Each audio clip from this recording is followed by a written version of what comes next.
Hello and welcome to PDC, and we're going to go ahead and give it over to Mr. Tom Martin for a minute for planning. Sure. Good afternoon, Mayor, Vice Mayor, members of council.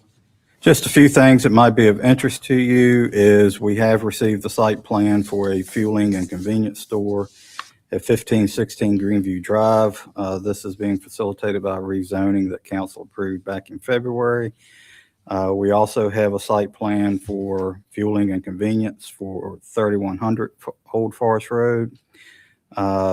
Plans proposing the renovation of a two-story office building for an architectural office at 2612, 2616 Langhorne. Medical office building at 48 Clifton Street.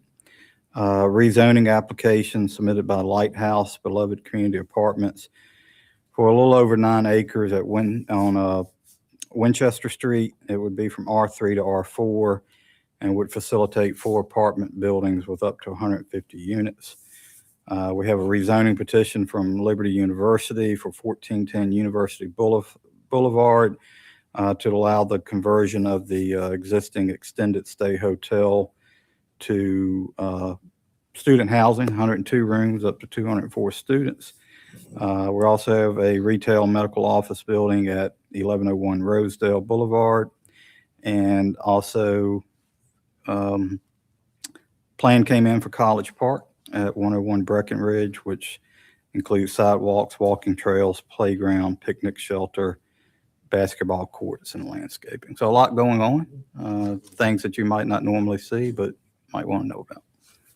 Thank you so much. Really appreciate it. You guys have a great day. I'll see you in a bit. You too. And you'll get that email before you hit the beach. But Sure I will. thank you. All right. Well, I'm going to hand it over to you, Greg. Yes. Thank you so much. Thank you, Madam Chairman. We have 4 general business items today. The first is the ratifying the sale of 1505 and 15 Jackson Street. Matt Friedman will talk to you about that. We would like some direction from the committee. Next is the sale of 805 Court Street. This will have a public hearing later today. So again, a general business, but no vote, since we'll hear from the public and we don't want you to vote ahead of that. Next, we have our Smart Scale application. So we've got 3 projects that we would like to submit for application to the Smart Scale program. Our city engineer, Lee Newland, will walk you through those projects. And then that will come before council for a vote this evening. And then finally, an APCO easement for the Milestone Cell Tower. This is a cell tower that council approved last year.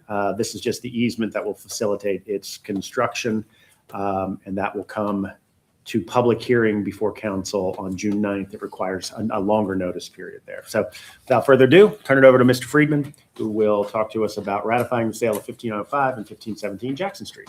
All right, Madam Chairman, members of the committee, Mr. Mayor, Mr. Vice Mayor. So what you have before you with this ratification, it's really a method to be able to ensure that when we convey this property to, I think it was Lynchburg Services was the buyer. If not, it was a different one or a successor agent. But it's ensuring that we are meeting the 3/4 vote requirement mentioned in the Constitution and in the state code.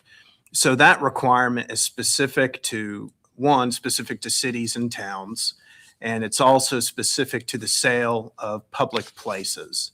Public places is somewhat of a magic word for localities. It can mean various different things. What it means, as opposed to me in general, very brief summary, is it's a place that has or had some type of public interest in it. With this particular location, I think it was a previous version of either the detention center or something that was connected to it, like a group home, a group home. And I do think there's a really strong argument that would meet the definition of public place based on the precedent that's out there. So the reason it's really coming back in the form of a ratification is that when it was first introduced, it was approved, as I recall, unanimously. There was no objection. But when it came back on a consent agenda. There was some contentious discussions about minutes, where the approval landed was, I think it was a simple majority approval. So really just to make sure that council's square on having its record straight on the approval for an adoption, and really kind of given that level of comfort, particularly to me in doing the deed work and for the buyer, I would recommend that council, when it comes to them, adopt the ordinance and that you all recommend their adoption of the ordinance. Any questions from Mr. Freeman? No questions? No questions. Okay. I just want to say I appreciate your due diligence on this, and I was not present for that vivacious minutes discussion. I was the absent on that one. Had thoughts I wish I would weigh in on though, but appreciate your work on this. And yeah, do we have a motion to move it forward to the full council? Second. All right, all in favor? Aye. Aye. Any opposed? Cool. Okay. Thanks, all right. Matt. See y'all. Yep. Yes, sir. Thank you. Next up, sale of 805 4th Street. Ms. Margette Upshur. All right. It's always good if I can get this to work.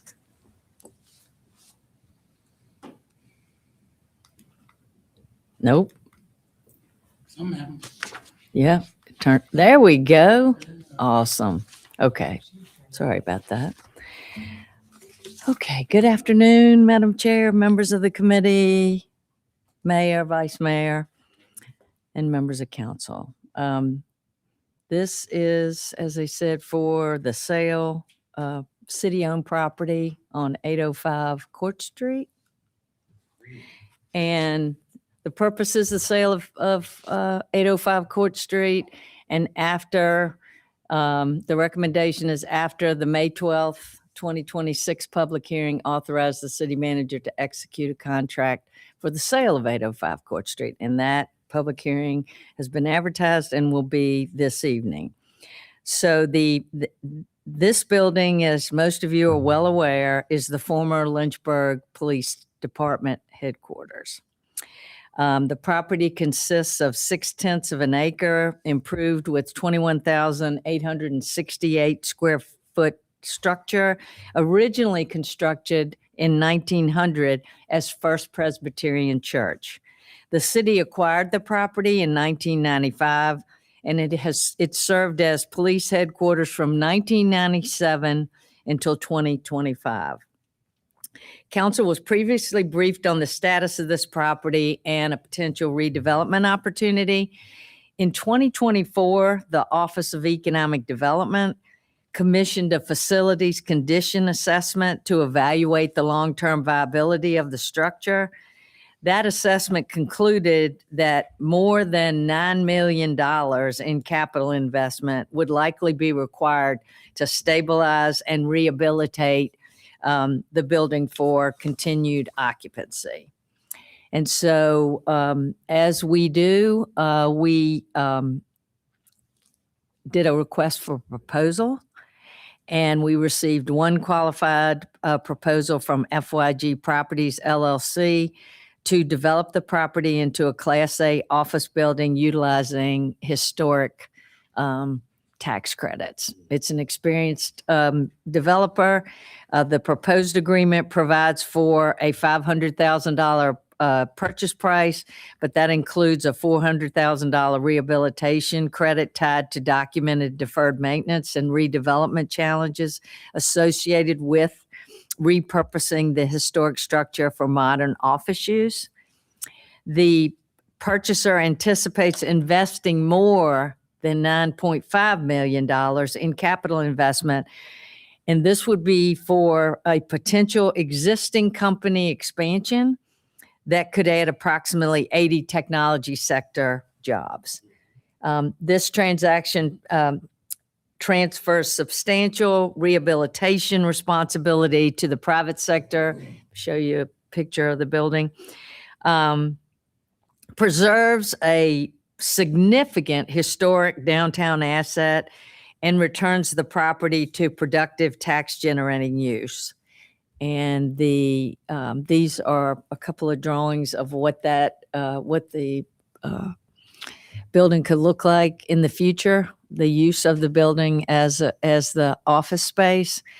And you have to really, really love these buildings to want to take these on. And we as a city really, really love when somebody takes that kind of care with a resource. The developer's here, as I said, and is happy to answer any questions from you all. I love when we protect our historic buildings and resources like this, and your interest in investment is noted and very significant and appreciated. I got a chance to tour it actually from LPD right before they left next door, and I took as a photographer, I just was in heaven taking pictures inside that building, and to learn that it was First Pres, which is a sister church to Rivermont Pres, which I used to attend. Such a valuable asset, and I'm glad that there's this kind of effort going on in our city. It's very noticed. Thank you. See that bathroom over there upstairs? I don't know if that's the same plan, but it's got a gravity fill tank on it. I restored it. Is horsehair plaster in that building? Y'all gonna try to keep some of that horsehair plaster? We programmed the building anticipating preserving the historic elements, the most notable being the sanctuary. Fortunately, our prospective tenant has a use for the sanctuary, which is uncommon for most. Very uncommon. Users. But restrooms and such require modification to bring them up to ADA standards. So. And current codes, which is why we're adding an elevator, and none of the bathrooms in there now currently meet code. So I don't know that. Just that one upstairs off the sanctuary. Well, maybe we'll keep that for you.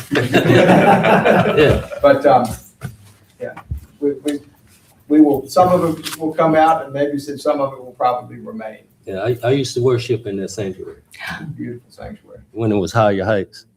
Yeah. Thank you. Yeah, thanks, Mike. Excited about the opportunity. Yes, I'm glad to see it being renovated. It's a beautiful church. I would go there a lot of times. Friends of mine was the pastor there at the time. So I love that church. I love that facility. I love the old buildings. I love seeing them restored. So thank you for doing that. Looking forward to that. It's such a beautiful street anyway. So it just adds to the character of that street and just brings more tourist attraction to what we're doing in our community. Thank you so much. Appreciate it.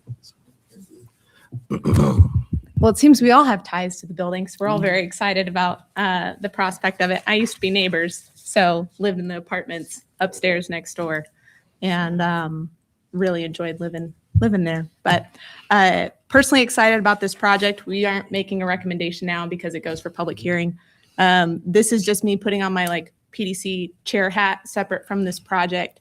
If project proposals that need to come to PDC could come at the time that the advertisement occurs, instead of the day that it's going to public hearing, that would just help as far as a timeline perspective with information flow. I greatly appreciate that.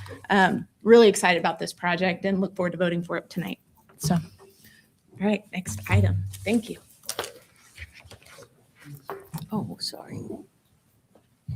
Thank you all. Next, we have our smart scale application to the Virginia Department of Transportation and our transportation engineer, city engineer, Lee Newland. Good afternoon. First up is the smart scale application. There are three projects that we would like to apply for. We've been working with Virginia Department of Transportation on them. Smart scale, as y'all know, are a 100% federally funded project, so it requires no city finances to go forward for these. Tonight, we'll be seeking approval on the resolution for all three, which total about $115 million. The first one is a interesting project. It is called a displaced left turn. It is an innovative intersection design, and it basically increases the capacity by up to 70% and enhances safety by allowing left turning vehicles to turn at the same time that through movement vehicles are going. We're putting it there at on Wards Road, basically between the LU tunnels and where the ramps come out onto Ward's Road. We have gotten full support of this project from LU, and it will also help flow of traffic for CVCC. This project alone is $68.1 million. So I'm going to try to explain it quickly. If you come down the ramp, which is the top right, Let me go up there and point for you. you can if you want to. The top right area is coming off the expressway, and you want to go to LU. Then you'll stop at the signal, and then you'll cross the signal, and you'll follow 2 lanes going down on the opposite side of the traffic that would be going northbound. You would then be able to turn left into the tunnel while the main traffic on Ward's Road is going straight through. If you're coming out of the tunnel, you would take a right onto there's a new lane that would be built on the other side of those 2 left turn lanes, and you would be able to go out towards Ward's Road going north without stopping once you came out of the tunnel, because you would bypass the light there at the ramp coming off of the expressway. If you were coming northbound, you would get over into a right turn lane and go into the tunnel. The signal would stop you alone when the left turning traffic was coming the other way. But when the traffic was going straight, you'd be able to turn into the tunnel. Like I say, it will increase the capacity of Ward's Road and the traffic trying to get into LU. It would also take the congestion off of the roadway and allow traffic easier to getting into the community college as well. So that's the first project. The second project is on Campbell Avenue at Florida Avenue and also at the ramps of 460. It's also considered an innovative design intersection. And the reason I'm saying that is innovative design intersections score really well in the SMART scale. So that's what both of these are. It's a roundabout at Florida and Campbell, and then also modifications to the 460 westbound off ramp, and also your modifications on the eastbound off ramp. This total project here is estimated to be about $22 million. As you can see here, on the left side is the roundabout at Florida Avenue. It's a typical roundabout.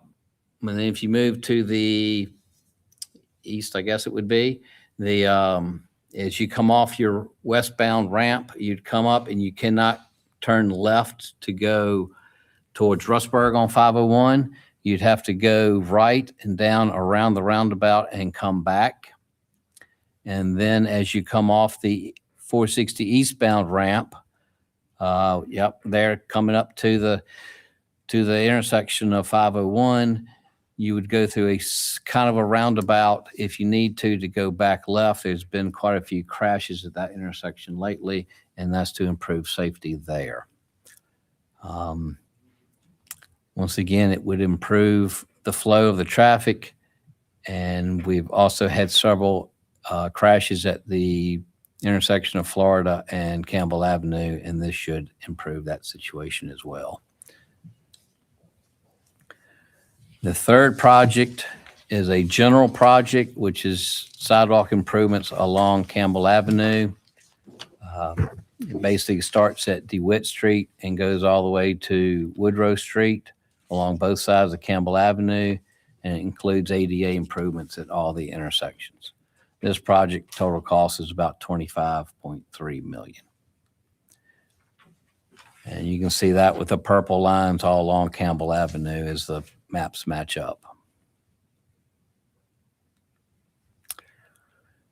So we'd like to see a recommendation going to council tonight to approve these applications.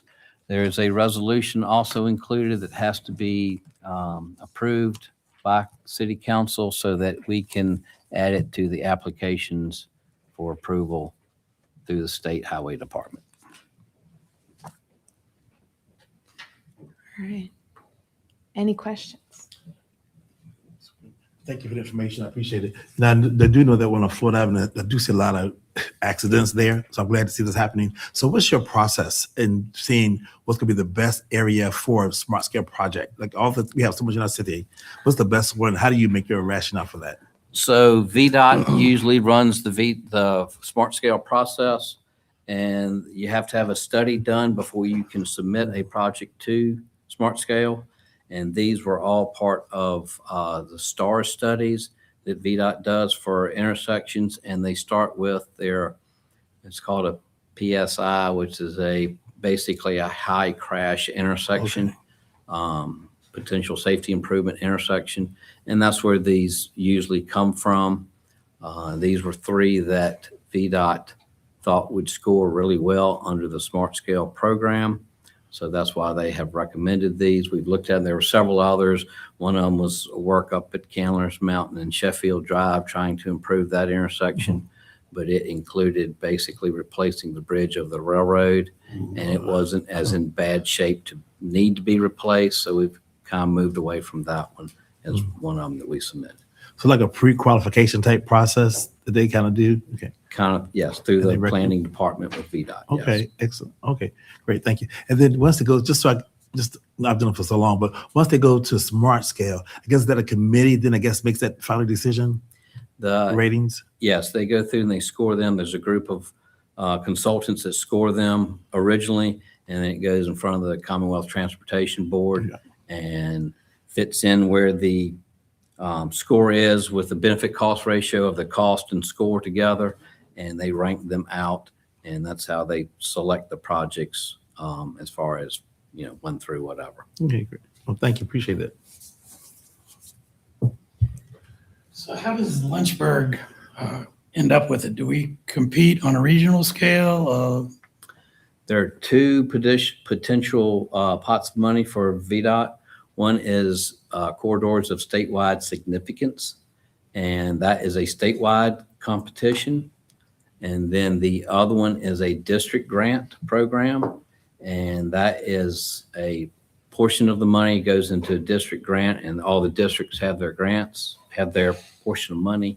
And then That's the one I serve on, right? And then, Yes. yeah, I agree. All right. With the TPO? Yeah. Yes. And then they will rank those within just the district. So those are competition among projects within the district. The statewide is all of them. The first 2 projects here will be eligible for the statewide projects. Lee, I'm sorry to interrupt. For context, how much money is in the statewide pool, and how much money is in generally? I know in the district grant process. The district grant process is usually around 20 to 30 some million. The statewide, I believe it's something like 400 million. Okay. It could be more than that. I don't know. Right. So for context, we have $100 million projects, and there's $400 million across the state. So it's really important that the projects score very, very high for us to be able to compete. And scoring is based on the design? It's based on the Creative. design, it's safety improvements, economic development, congestion, environmental. There's Bunch of 6 different categories, I categories, think. but that they go creativity through. is pretty important. Who actually did the design on that one that's over by Ward's Road, Liberty? The displaced left turn? Yeah, the displaced left turn. I've seen that in some other localities, and where both sides of the road do one of these things, and then Mhm. I know that's Richmond. almost what's going on here. It's similar, yes. I know Richmond has some. Yep. This one was done by RK&K. Okay, is that a local firm or? No, they're out of Richmond. They're statewide. Okay, Their main office is in Richmond. how do they get selected? I guess is the question. That's part through VDOT. They select VDOT. they select their partners too. And that's just doing the STAR studies. If it gets awarded, it will be a complete different group that does it. Different I mean, we'll go out for an RFP for the design.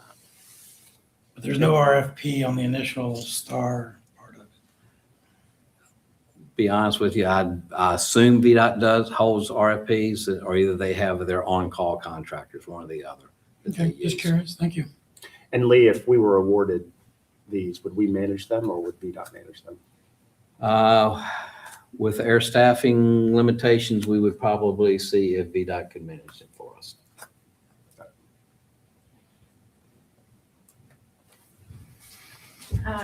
Quick question for you, Lee. And this kind of piggybacks Dr. Wilder's. I'm assuming that it's just not there on a scale as far as how it would rank in the smart scale perspective at this point. But what is kind of the trajectory or expectations of the southbound ramp coming off Wigington onto 501?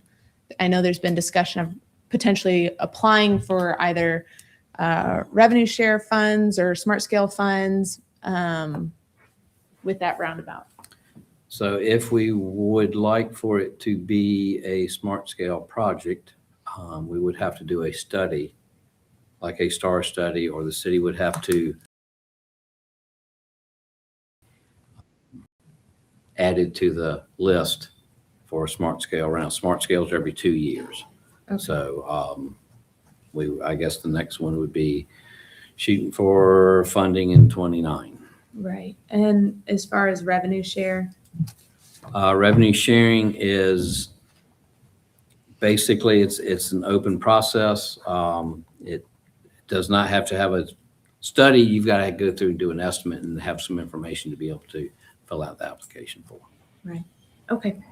And is that something that there have been discussions about currently? I know we had talked about it around kind of the question of the West Point development, but I didn't know if that was an ongoing discussion in the office or if that's something from a council perspective I need to.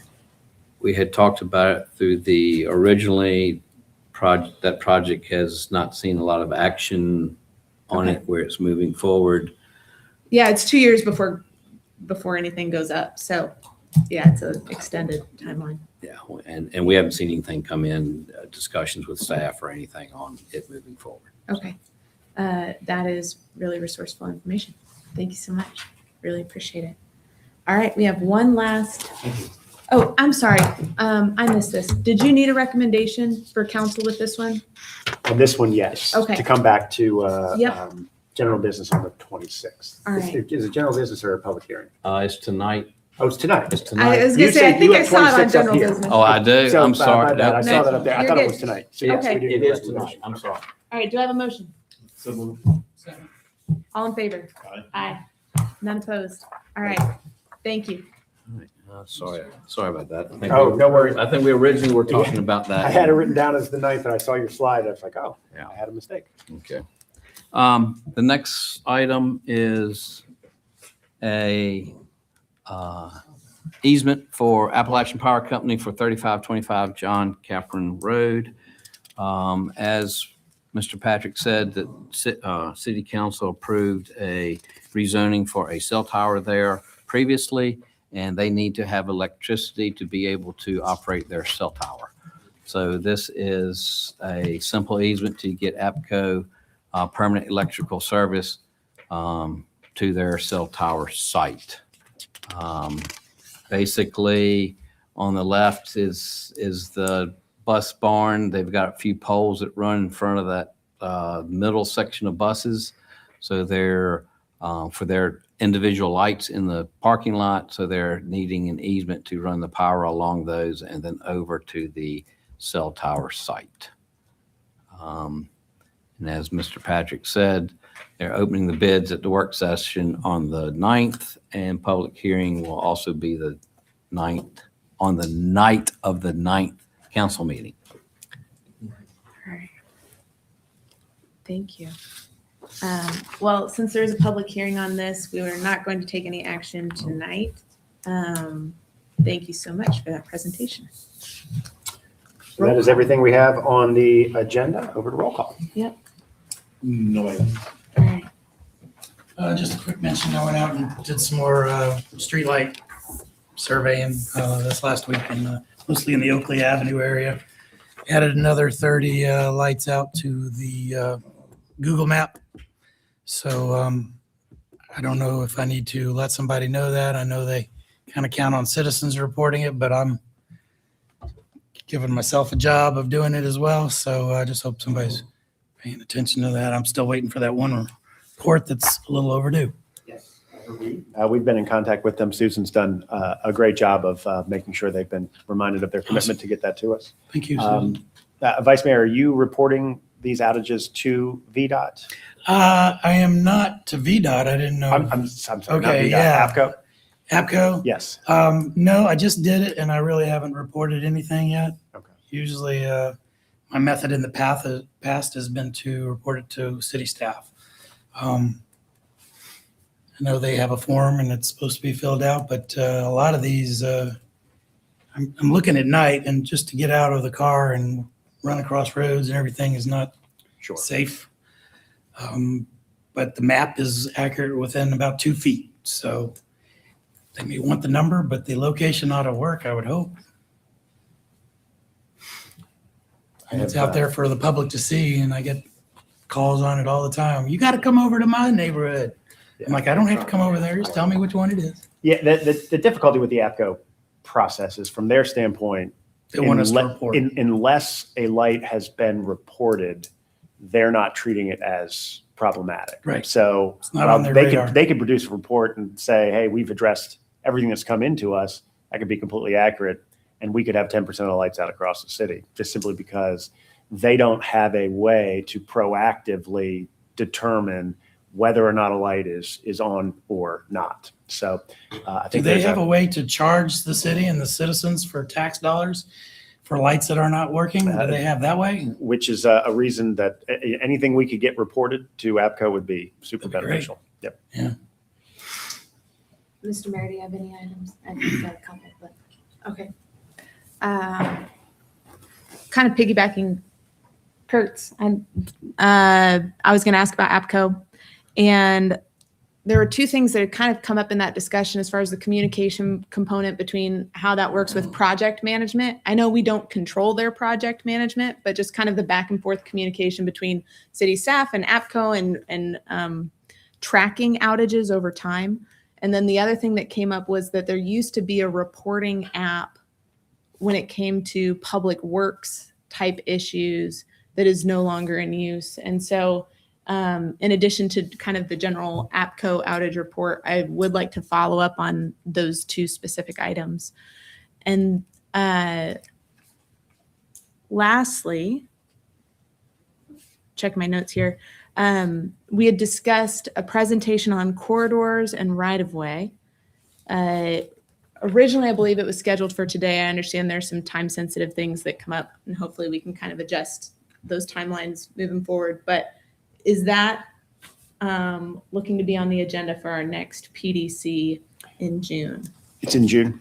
Is corridors, and I believe July is the subsequent meeting. Yes. Right So away is the. so we have corridors in June and right of way in July. scheduled. Okay. All right. That's great. Thanks. I'm working on some different projects, so I appreciate that. Sure. All right. Well, that's all for me. So our next regularly scheduled meeting is June 9th at 3 p.m. here in the training room. Meeting adjourned.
Praise the Lord, everyone. Welcome to our May 12th City Council work session.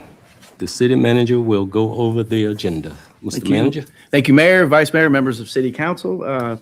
This afternoon, we have a few business item briefings, one obviously by Melva, who's positioned there to talk to us about CDBG and home program draft, annual action plan, and then also our city clerk, who will engage you on the school board appointment process. Under work session items, there are a few. I'll highlight the Flock technology overview. Our police captain, Ken Edwards, is here together with some folks from Flock to kind of walk you through a discussion about that resource and how it works with our police department. One roll call item and then no closed session. With that, back to you, Mayor. Okay. Ms. Miller, welcome. Thank you.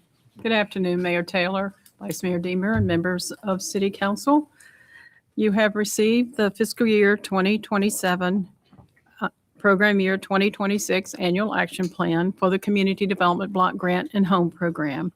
This matter will come before you on May 26th for public hearing. The plan outlines the needs, goals, and objectives for community development, including housing and non-housing areas.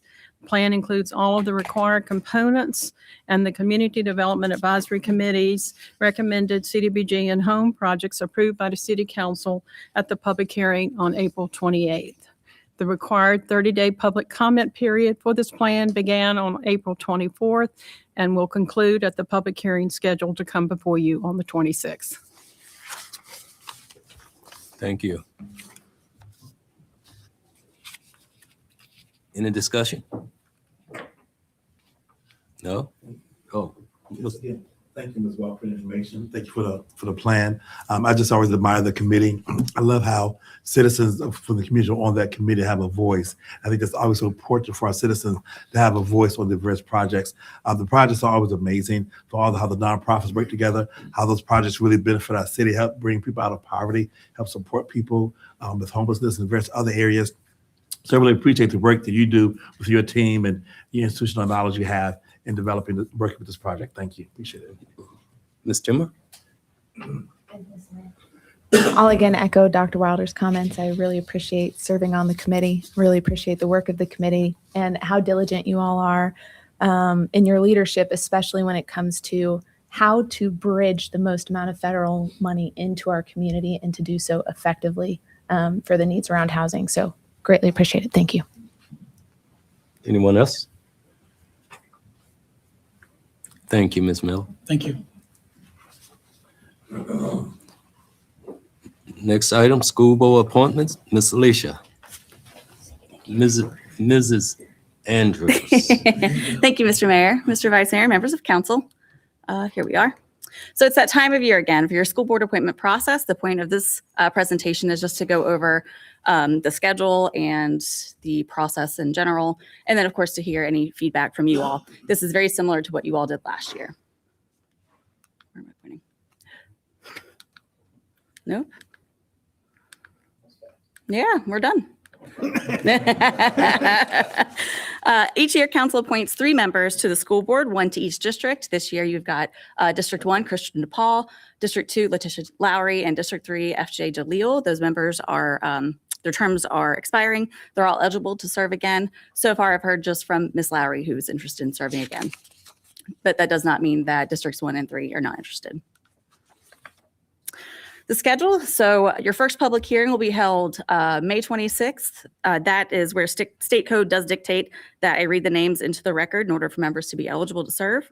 Historically, council has held over that first public hearing. So I've scheduled some time for you all to do that for June 9th. So you'll conduct a continuation of that public hearing. And then there'll be a vote to close that public hearing, at which time you all can begin to select your candidates.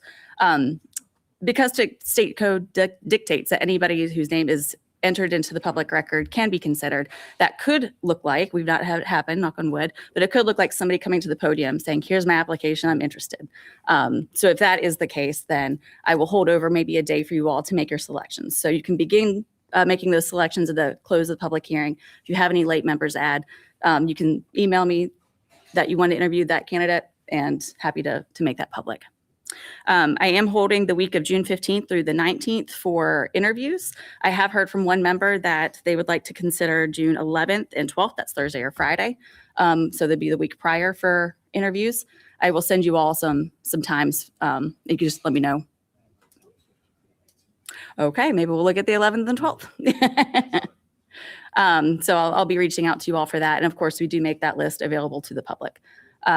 June 23rd, that is during general business. You will be making your selections for your term or for the vacancies. Okay, thank you very much. So what to expect? I'll be accepting applications through that close of the second public hearing. Applicants are encouraged to appear before City Council during those public hearings to speak on their qualifications. Parents and community members are encouraged to appear at those public hearings in order to speak on who they would like to see for school board. Interviews will be held in open meetings. Council deliberations and appointments will be held in open meetings. Candidates chosen for an interview will be required to confirm their residency through traditional or alternative methods. And state and national criminal background checks will be held for those who are appointed. Golly. There we go. So what's on our school board application? Well, I collect just some contact information, including your ward and district. We ask 2 questions. What experience do you offer as a candidate for the Lynchburg School Board?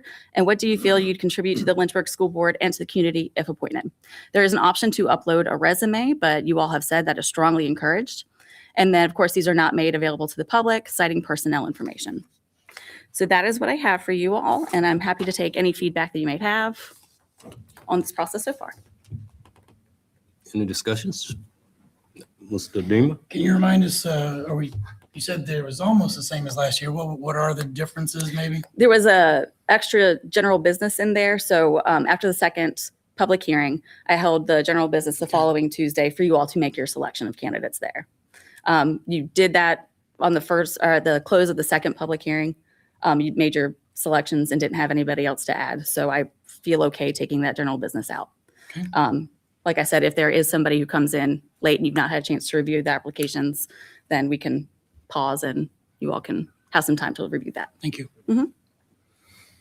Anyone else? Thank you, Ms. Alicia. Thank you. Work session item, Chief Edwards. Flock technology overview.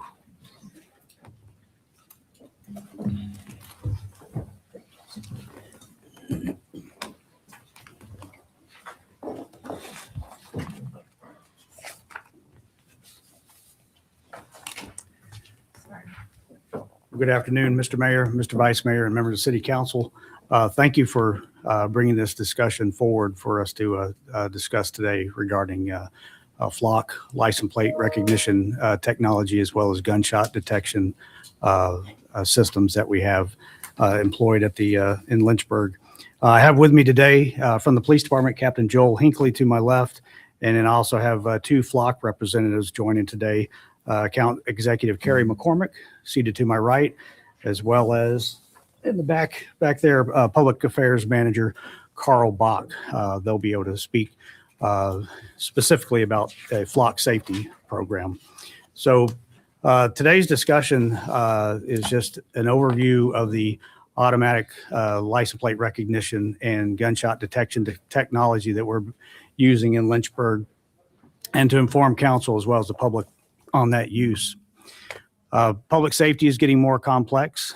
We're adapting with those complexities, and LPD is bringing license plate recognition technology and gunshot detection together on one platform through flock safety to support our operations. The LPD deploys an integrated network of flock license plate recognition cameras to help officers and detectives quickly identify vehicles connected to crimes. The availability of this technology enhances crime prevention. It improves our response to crime. It increases our investigative capabilities while maintaining a strong commitment to transparency, privacy, and data security as well. I know this council and community members have valid questions. You want to know that we are solving crimes and protecting the city but you also want assurances that we're protecting the privacy of our citizens and the security of our data, which the data is ours. In addition to state law, we have clear guardrails in place around who owns the data, how long it's retained, and how it can be used. So my goal today is to show you how we're strengthening public safety with this technology while maintaining the trust of the community we serve. And I've often said that there's no amount of technology out there that is worth the expense of public trust. And I'm committed to that and continue to be committed to that. So this isn't just about cameras. It's about building a network that helps us detect crime, solve cases quickly, better protect our officers, and improve the safety of our community. So regarding the license plate recognition cameras that we have 80 total devices with that technology. 15 are fixed cameras that are strategically located on cities right away based on VDOT traffic numbers. So those are actually cameras that are affixed to a pole on the right of way, and those are flock safety cameras. We also have 65 of our LPD vehicles that are equipped with in-car cameras. Each has license plate recognition technology built in to support patrol officers. That is through Axon. That is not Flock. That's Axon license plate recognition technology. Regarding the gunshot detection, we have 55 audible gunshot detection devices installed on city rights-of-way, and these are not cameras. It is strictly audible detection. It's actually set at a decibel rating that actually will record gunshots, and it can actually distinguish between what is a gunshot or fireworks or an exhaust backfire even with that technology. So that is, I know there's been some concerns with that it possibly records people's conversations they may be having on the sidewalk, but it does not. It doesn't even register at all. The gunshot detection devices provide 1 square mile of coverage, and we selected that based on historical firearms related calls for service. We've actually had instances where officers have received the alert before we receive the calls from citizens regarding the shots fired. So what is the system? The system gathers objective evidence and facts about vehicles such as license plates, make, model, and color from public roadways. It alerts our officers who have been trained with Flock of wanted vehicles in real time, matching against NCIC as well as Amber Alerts. The equipment does not use facial recognition, does not use biometric analysis. It does not identify individuals. Flock cameras do not track people, and it does not tie data to personally identifiable information like phone numbers or addresses. And also, this technology that we have is not used for traffic enforcement. The operation of the license plate recognition system is only permitted by employees who have successfully completed the department's approved training for license plate recognition devices before usage. And all systems shall be accessed for only law enforcement purposes only, criminal investigative purposes only. And actually, when the officer conducts a search in the system, they have to actually put a case number in or a reason for the search. Regarding retention, here in Virginia, the data is retained for 21 days. After that, it's automatically deleted unless it's needed and saved as evidence. So if there's any data that needs to be saved over to evidence for a criminal case, then the officer will actually take that data and move it over to Axon evidence system that we have. So it's not kept in Flock after 21 days. Under the contract that we have, Lynchburg Police Department owns the Flock data. Flock acts strictly as a service provider. Carrie will speak more to this, but the footage will never be sold by Flock. It's never shared by Flock. Flock does not have a contract with ICE or Department of Homeland Security, and there's no backdoor access to the federal agencies. Regarding audits, the officers are required again to enter a case number or a reason for every use, and the system will actually store that for auditing purposes. We conduct monthly audits through our professional standards office, but I also have a staff lieutenant who goes into flock daily and reviews flock usage of our officers. So this slide here is a training example of what the camera is actually focused on in the city right away. So it's focused on the rear of the vehicle. You got the license plate. And for example, if this were a stolen vehicle, which first of all would be a really bad day at the Lynchburg Police Department, but you've got characteristics there that you can actually enter to this specific case in addition to the license plate. So it would make it unique to the stolen vehicle, such as police on the back hatch, number 74 that you see, the black and white paint scheme, the light bar on top. And so what that does, if that's a stolen vehicle, that does not give the officer probable cause once they get that alert to immediately stop that vehicle. There's a two-step process they have to go through in order to act on this information. That stolen vehicle goes through, they receive the alert, they either respond into that area, they're already in that area, for example. They will need to actually visually compare what they're seeing when they catch up to that vehicle, the subject license plate, the description of the vehicle, and compare that to the alert that was received. The next step in that, once that visual match is confirmed, the officer will still need to verify that the hit is still active. And they'll do that either through their mobile computer in their car or through our emergency communication center or through our information desk to verify that that hit is still active. So we adhere to state law and internal policies that guide the use of this technology. The courts have repeatedly upheld that using fixed location license plate recognition systems without a warrant does not violate the Fourth Amendment because license plates are public by design. A couple of court cases I have listed here. On January 27th, 2026, a federal court in Schmidt versus City of Norfolk decisively confirmed the constitutionality of license plate recognition programs. The court explicitly ruled that limited data retention and focused camera deployments do not amount to an unconstitutional search or continuous surveillance. More recently, on April 7th of this year, Court of Appeals of Virginia published an opinion in Robinson versus Commonwealth. The court determined that use of flock license plate recognition devices did not constitute a search under the Fourth Amendment. So I thought it'd be good to provide a financial overview of these systems as well. The 15 fixed Falcon cameras, that's flock Falcon cameras, cost $3,000 each annually, totaling $45,000. And then the 1 square mile of gunshot detection Raven system is $15,000, and we have that entered into a single contract, the $60,000, and that is through our general fund that we've been able to pay for that.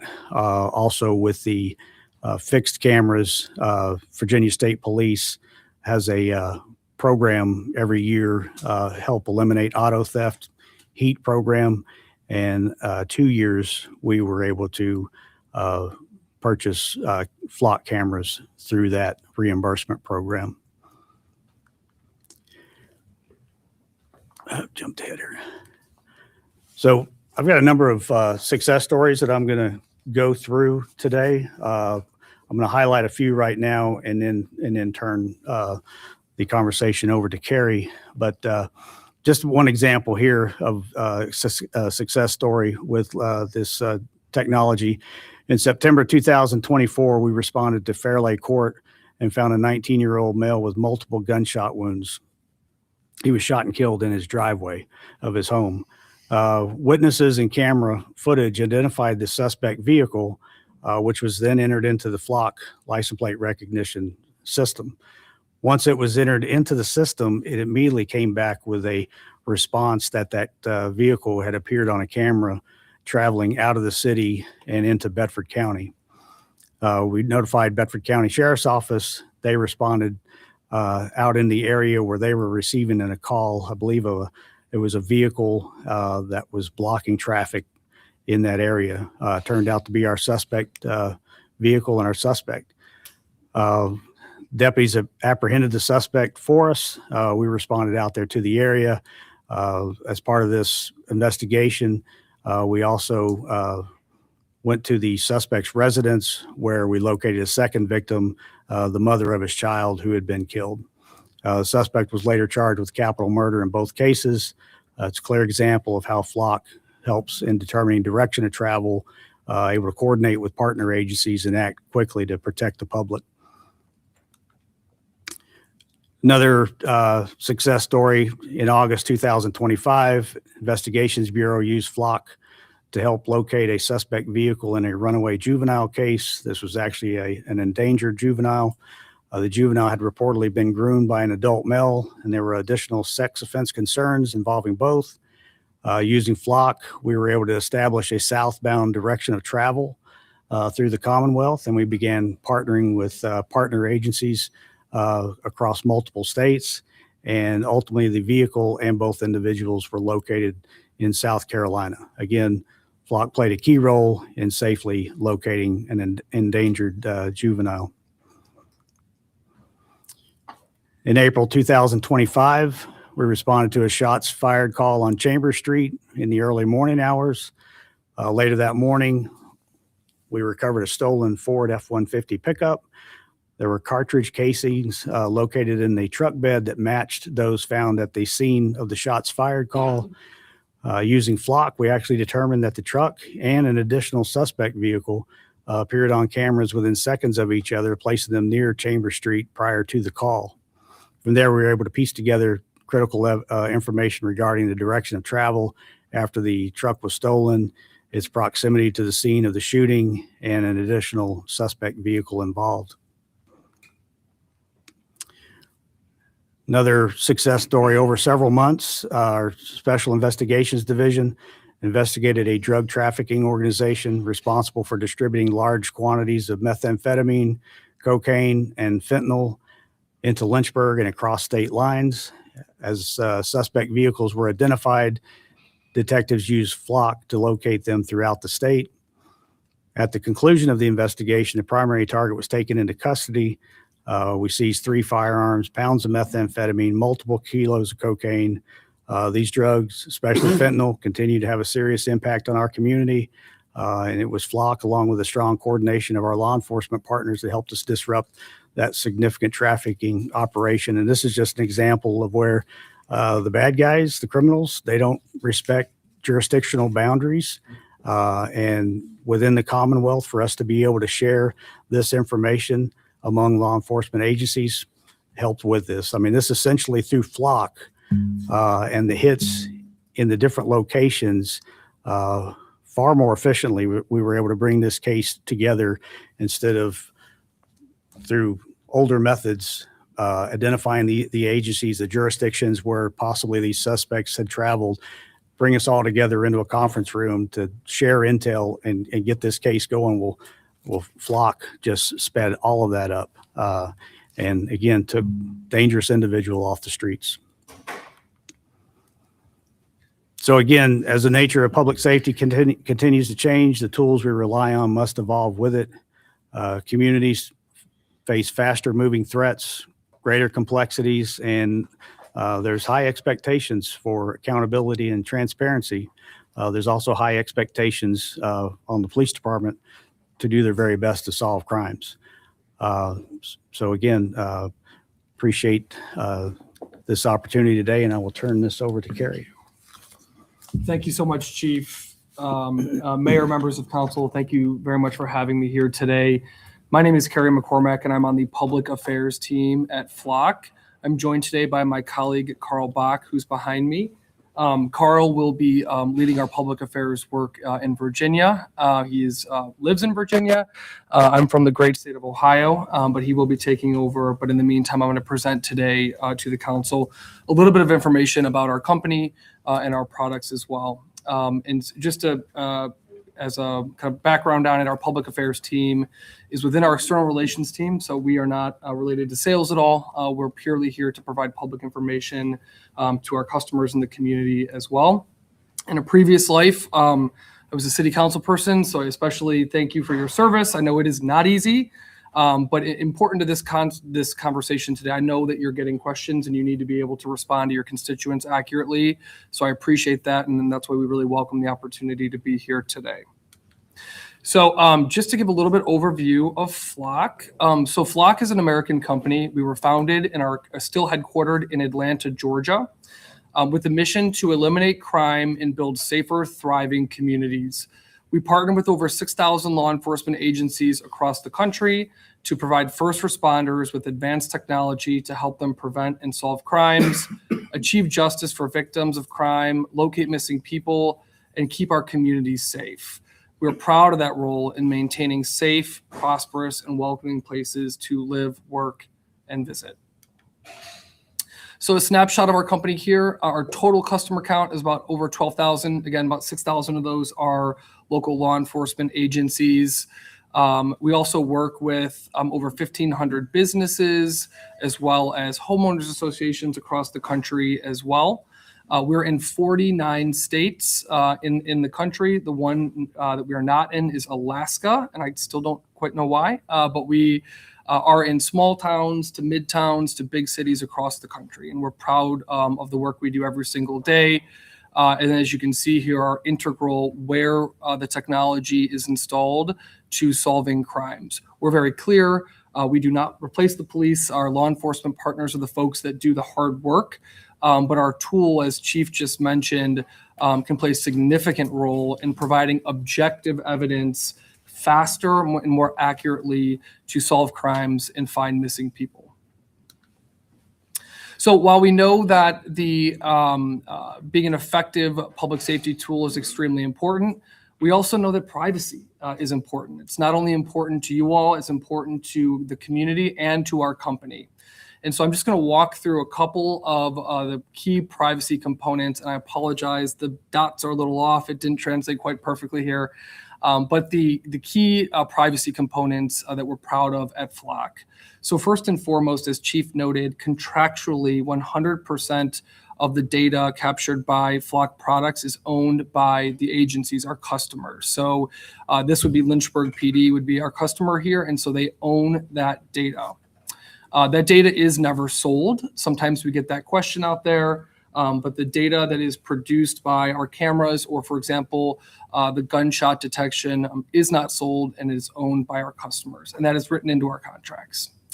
Our private customers, so I talked a little bit earlier about those homeowners associations, or we've got mom and pop folks, we've got large retail stores that are fighting organized retail theft across the country. Those private entities do not have any access to law enforcement databases. So this is a really important thing to call out. Only sworn law enforcement officers can access law enforcement databases and systems when using this product. Now, a private agency can send information to their local law enforcement, but they cannot receive any information from law enforcement databases. Here in Virginia, and I call it Virginia because there is a very specific state law here. It's actually one of the most regulated states in the country when it comes to ALPR technology. Here in Virginia, that data, so when I say data, I'm referring to the photo taken of the back of the vehicle or the data collected through other devices, is deleted permanently after 21 days. So I call out Virginia because generally nationally, that's a 30-day period. That's kind of where we see it best. But here, the state law requires 21 days. So after 21 days, that data is hard deleted and unrecoverable. So sometimes we'll have an agency that will call us and say, hey, a crime happened a day before the data was deleted at that cycle. Can you get it back? And the answer is no, it's unrecoverable. The only exception here is if a photo is downloaded, for example, as a part of an investigation, as Chief mentioned, and that would be preserved on a local server. So that would still be off the Flock server, but it would be on a local server. The LPRs only take images of publicly available information. So Chief did a great job walking through that, but they are taking a photo of the back of a vehicle, capturing its license plate and the characteristics that you could see on the back of the vehicle with a naked eye. So the make of the vehicle, the model, the color, things of that nature.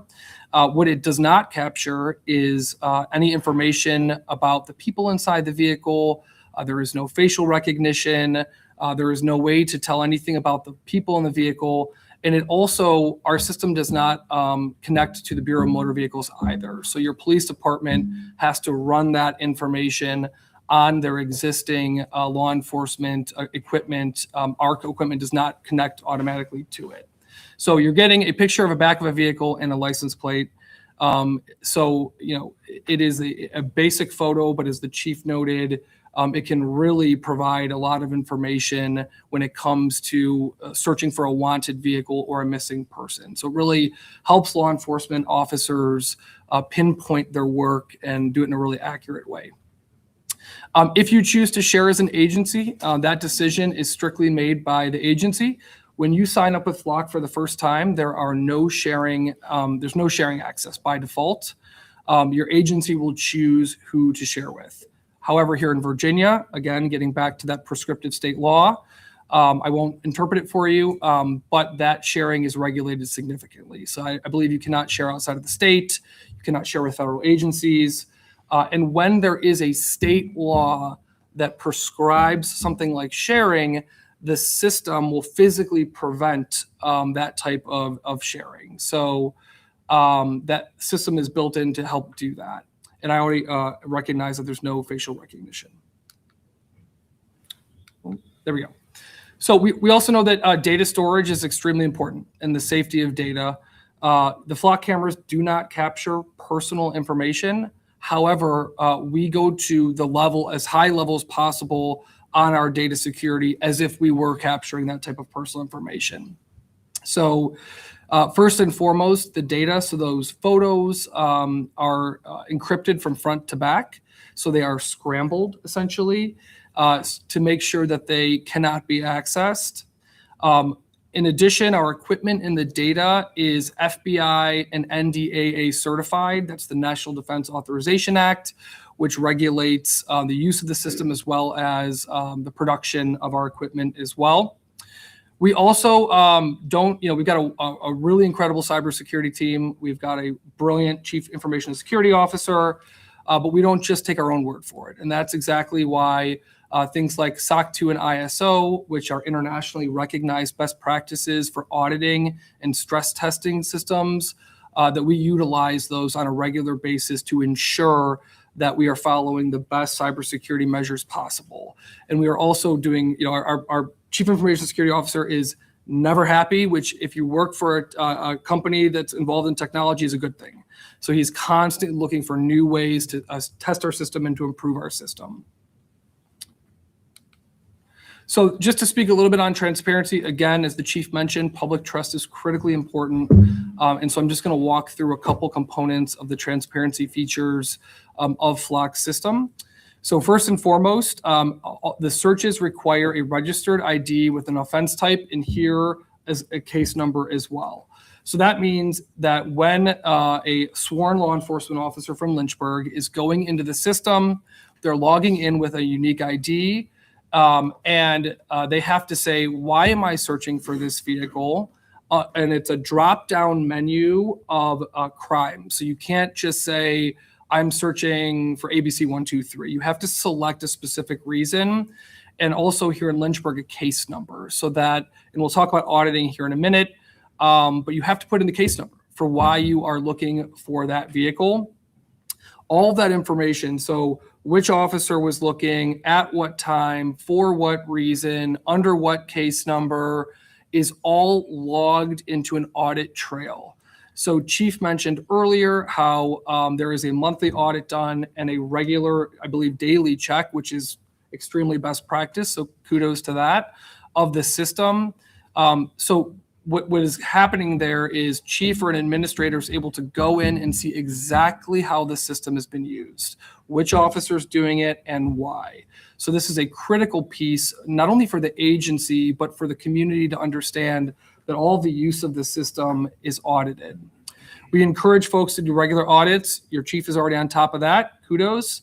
And we also have developed proactive auditing as well. So what that means is the system will say, let's say there's an officer who does 1 or 3 searches a week, and all of a sudden the officer did 20 searches.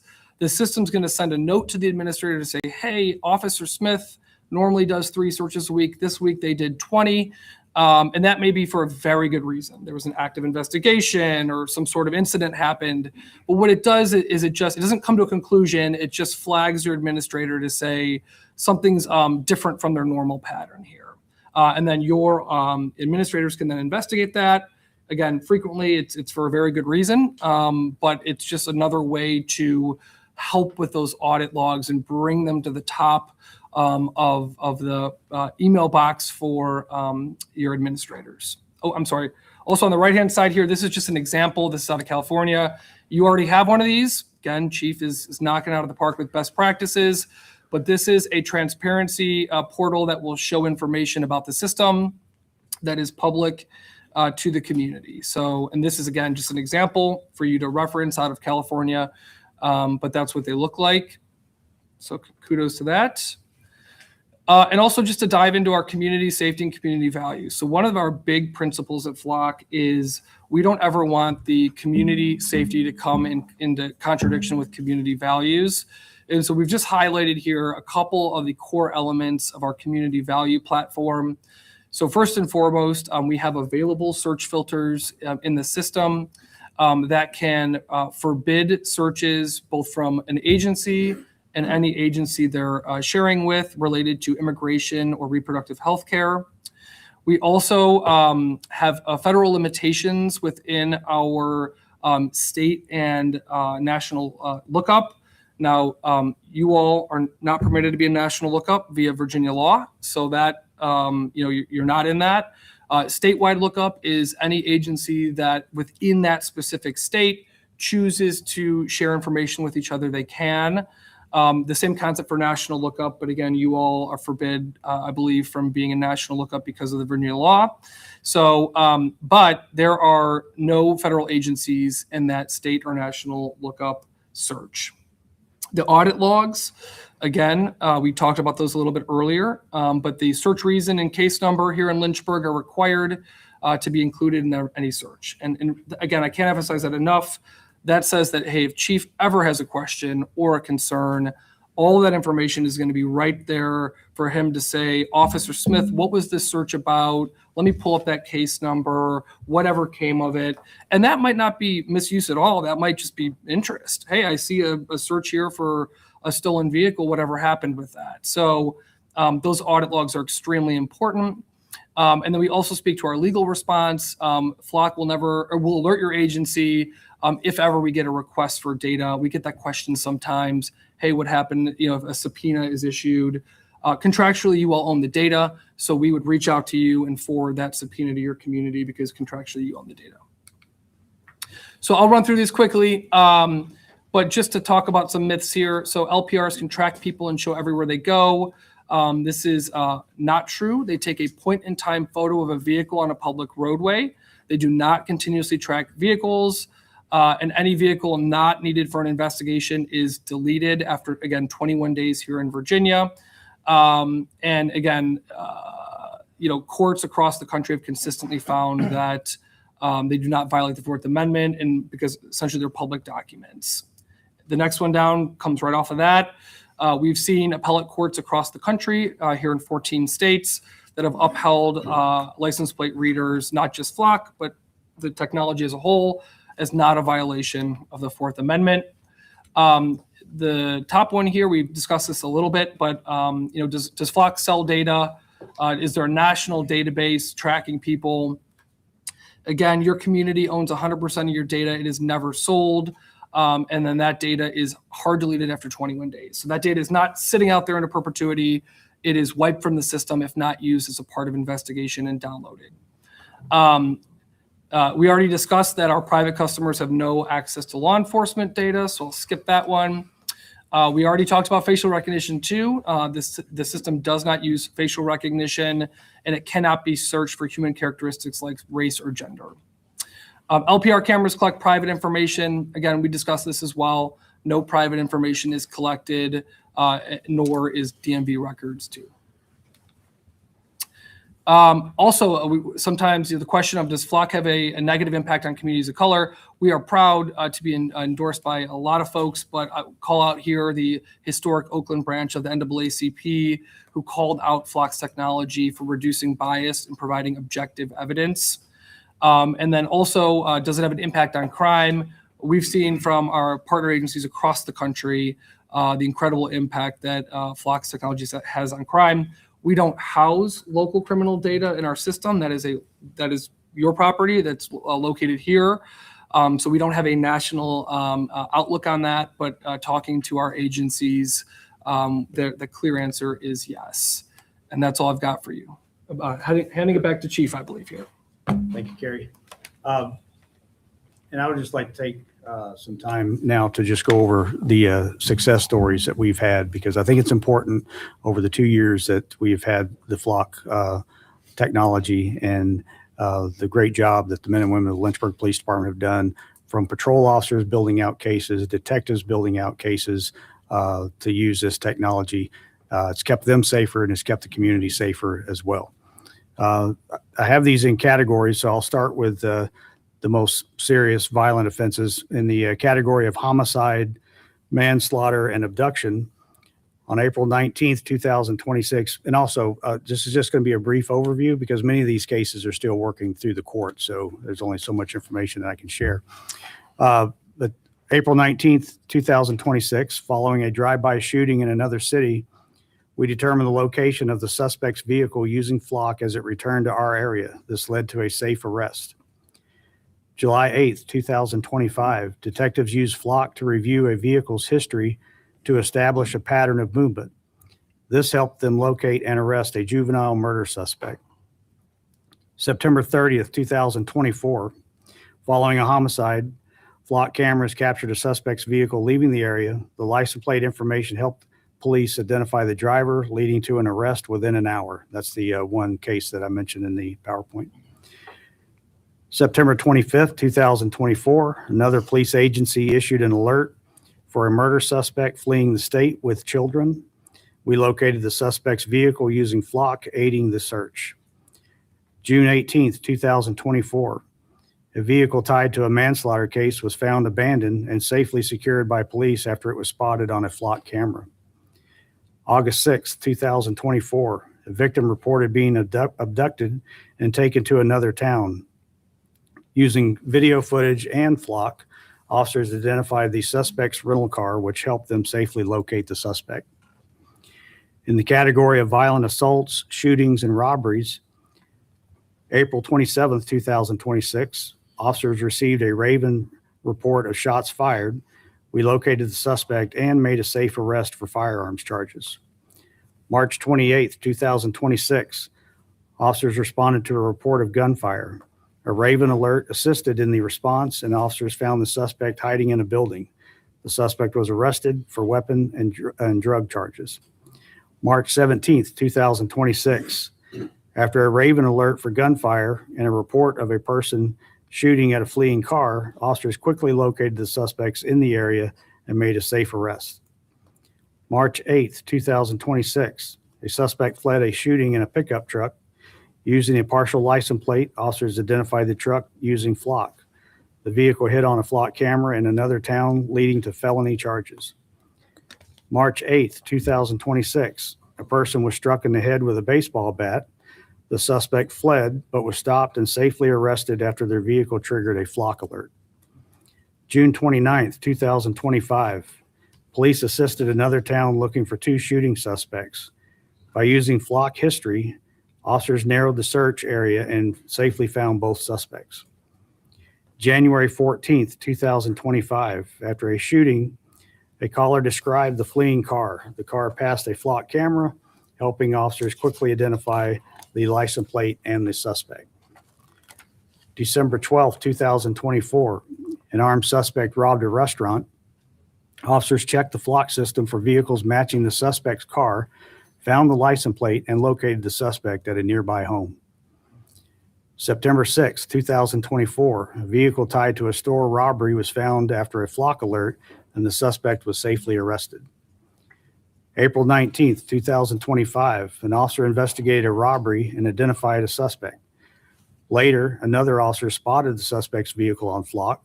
Police located the car and safely arrested the suspect. In the category of stalking, domestic violence, and crimes against children, April 11, 2026, a suspect wanted for severe crimes against a child was actively avoiding police. We located the suspect's vehicle using flock, and after a brief standoff, the suspect was safely taken into custody. April 6, 2026, officers received an alert for a suspect wanted for domestic assault and strangulation. We located the suspect's vehicle using flock, leading to a safe arrest. March 14, 2026, an officer investigated a severe stalking case involving slashed tires and threats. A flock alert showed the suspect driving toward the victim's house. Officers found the suspect nearby and made an arrest. And that's an example of who knows how that would have turned out had we not had this technology to use in that investigation. February 20th, 2026, an officer received a flock alert for a suspect wanted in a child abuse case. The officer stopped the vehicle and safely made an arrest. May 28th, 2025, an officer responded to a flock alert, stopped the vehicle, safely arrested the driver for a domestic violence warrant. May 14th, 2025, a suspect wanted for several offenses was safely arrested at their home after a flock alert triggered near their residence. May 10th, 2025, officers received a flock alert for a wanted subject and correctly guessed they were heading to a grocery store. They found the vehicle there, arrested the suspect for violating a protective order. May 3rd, 2025, officers responded to a flock alert, stopped the vehicle, and safely arrested the driver for failing to appear in court on domestic assault charge. April 26, 2025, officers received a flock alert for a suspect wanted for domestic assault. They located the vehicle, initiated a stop, and safely made an arrest. Also on April 26, 2025, officers received a flock alert and verified the vehicle's registered address. They found the suspect and safely served an active warrant for domestic assault.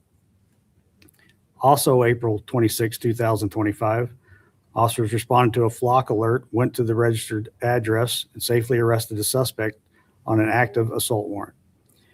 April 25th, 2025, officers responded to a flock alert and found the suspect vehicle leaving an apartment complex. They stopped the car and safely arrested the driver for assault.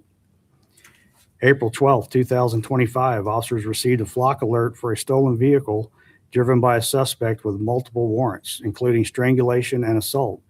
They stopped the car and safely made an arrest. December 21st, 2024, the victim reported an ex-partner attempting to break into her home. Officers reviewed flock data and found the suspect had been frequently driving near her home, leading to stalking and attempted break-in charges.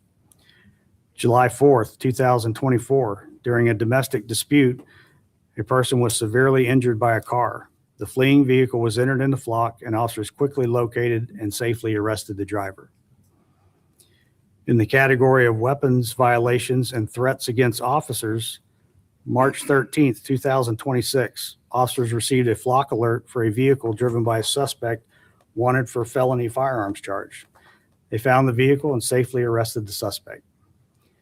November 16th, 2025, an officer received a flock alert for a stolen truck. The driver fled into the woods, but a passenger was detained, and officers safely secured the area, recovering a weapon from the vehicle.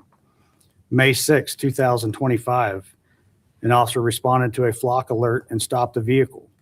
The driver was arrested for a felony warrant, and both occupants were cited for concealed weapons. May 8th, 2025, an officer responded to a flock alert and located the vehicle. The driver was arrested for a felony warrant and illegal firearms were seized. January 30th, 2025, officers received a flock alert for a suspect wanted for multiple firearms and assault charges. They followed the vehicle and safely arrested the suspect outside a detention center.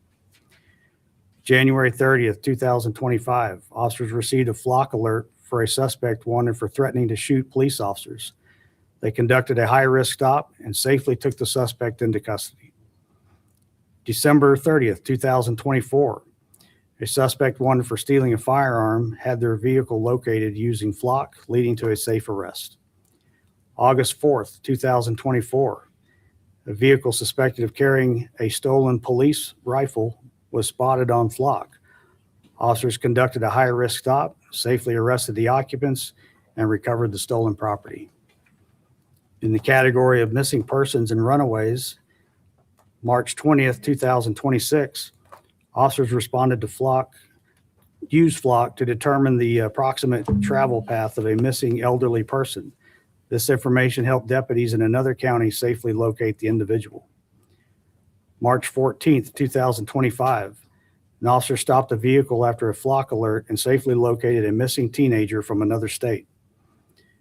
June 21st, 2024, a missing person was safely located in good health after their vehicle was spotted on a flock camera. In the category of burglary, fraud, and property crimes, March 17th, 2026, a suspect wanted for illegal video recording had their vehicle entered into the system. We located the suspect's vehicle using flock, and officers safely intercepted and arrested the individual. November 24th, 2025, an officer received a flock alert for stolen license plates. The officer stopped the vehicle and safely arrested the driver for possessing stolen property.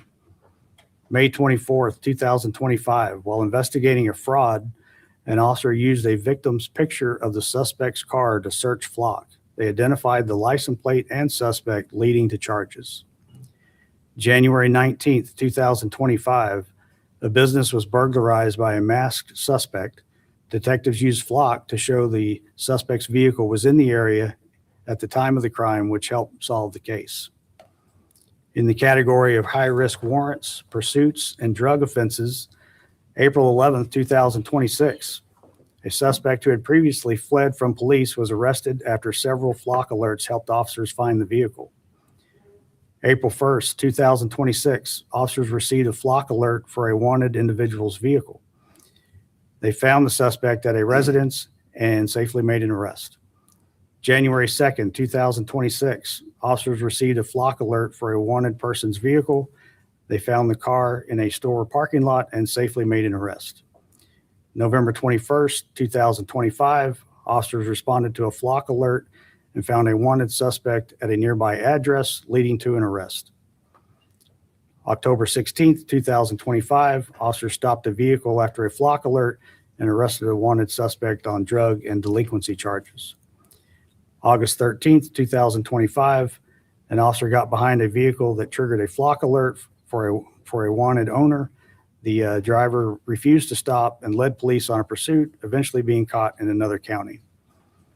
July 18th, 2025, officers responded to a flock alert for a wanted subject. They located the vehicle and interviewed the driver, who provided false names before finally being identified and arrested. July 1st, 2025, after receiving a flock alert on a wanted subject, officers contacted another county's police department, who found and arrested the suspect on drug charges. June 30th, 2025, officers served 2 warrants on a suspect after their vehicle triggered a flock alert during a traffic stop. June 13th, 2025, an officer received a flock alert for a suspect wanted for a hit and run. The officer found the suspect getting into their car in a grocery store parking lot and safely made an arrest. June 13th, 2025, an officer received a flock alert for a suspect who failed to appear in court.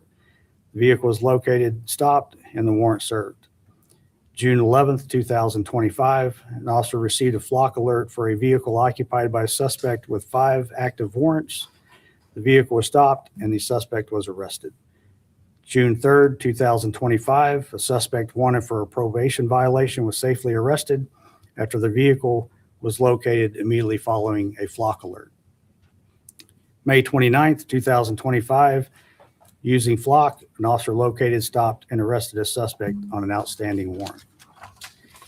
May 28th, 2025, an officer responded to a flock alert, located the vehicle, and safely arrested the driver on an outstanding assault warrant. May 24th, 2025, officers responded to a flock alert, located the vehicle on the expressway, and safely arrested the driver for a probation violation.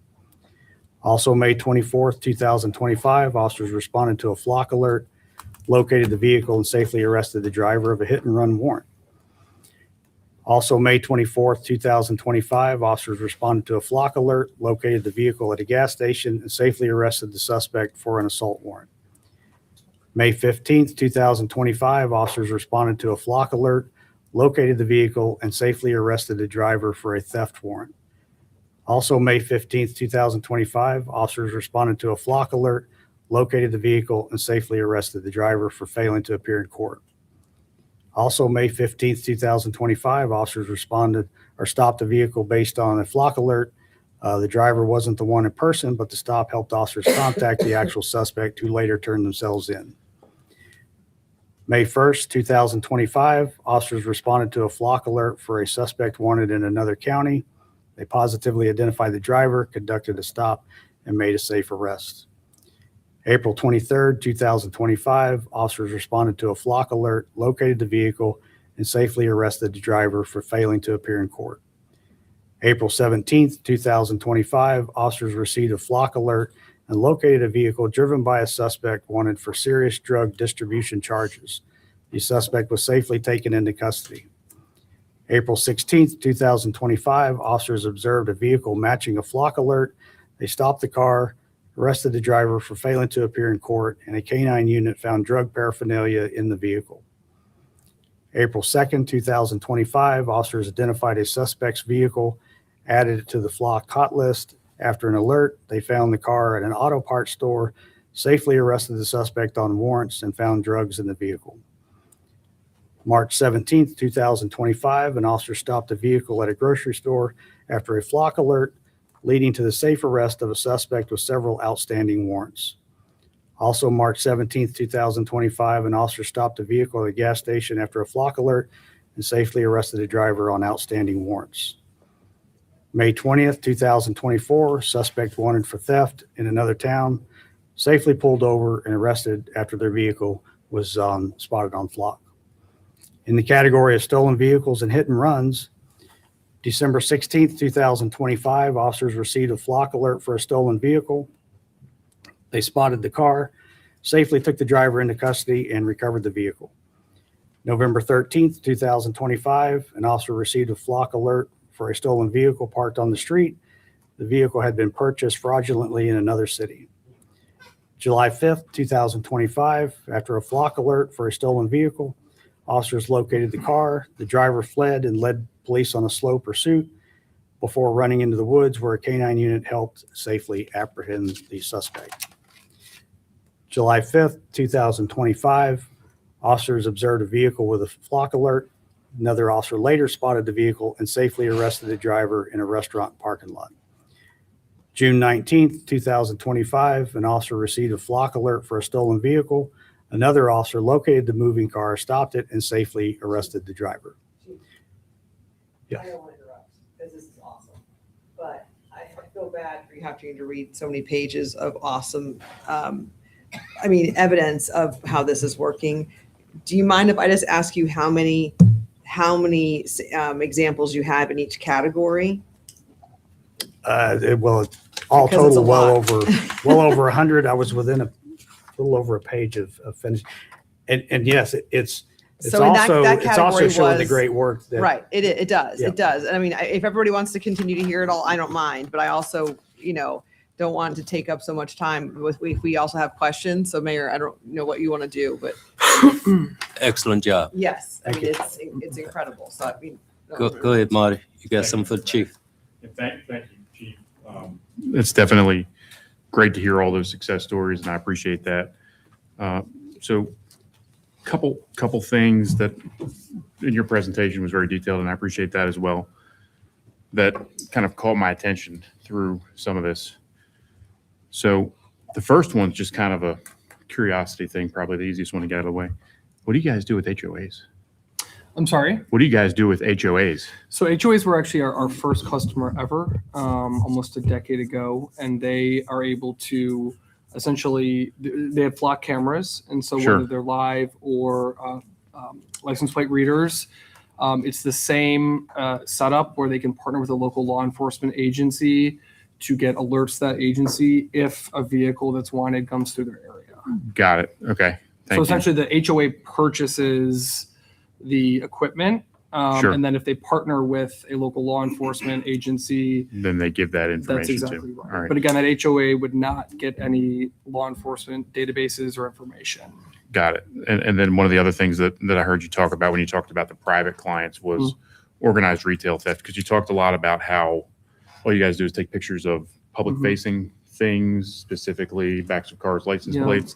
So my curiosity is, how does that, and I know that's private, but organized retail theft, obviously you're probably not taking pictures of the backs of cars and license plates, right? It's something different. So is there technology that exists within Flock beyond No, license so plates? yeah, it's a really great question. So for the license plate reader cameras, they would be taking a photo of the back of the vehicle. So Okay. generally what they'll do, let's say it's a Lowe's or a Home Depot, they'll put them on the entrance and exits of the parking lot.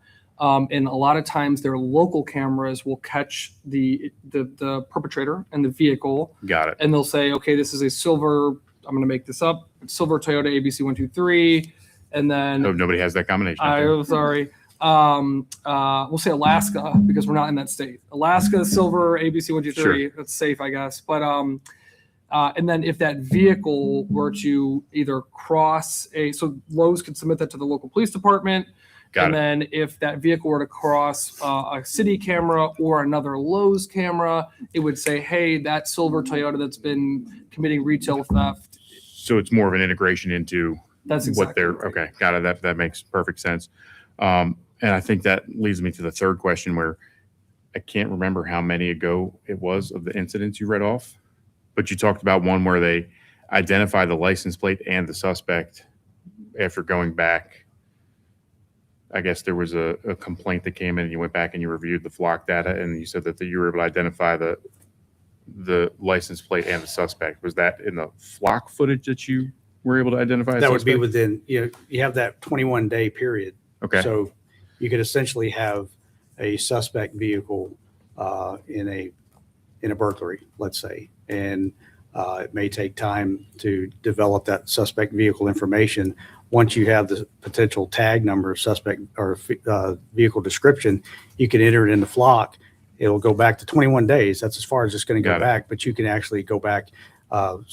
Historically, you can look at the past 21 days for that unique vehicle. So when you're finding the suspect, it's because you're finding the vehicle and then connecting the suspect to the vehicle, I'm assuming. Is that right? Right. That's part Okay. of it. All right. Two more questions. Has there been any false alarms with this stuff where you guys get, you get a flock alert and then it ends up being not, and how frequent is that if that happens?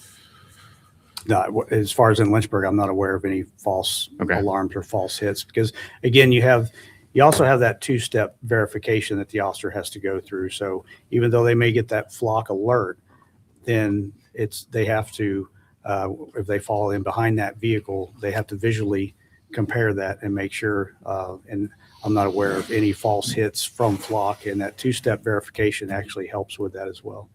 Got it. So then one thing for the record, and then I'll follow up with my final question that I've got for now, unless somebody else has something that brings a question, is on January 13th, when we actually voted to have this presentation, this is what the motion was. There's no further discussion from council. The following vote was recorded on the motion to add an item to a future agenda to receive a presentation on why the city of Stanton terminated its flock safety contract and on the flock safety data security issues.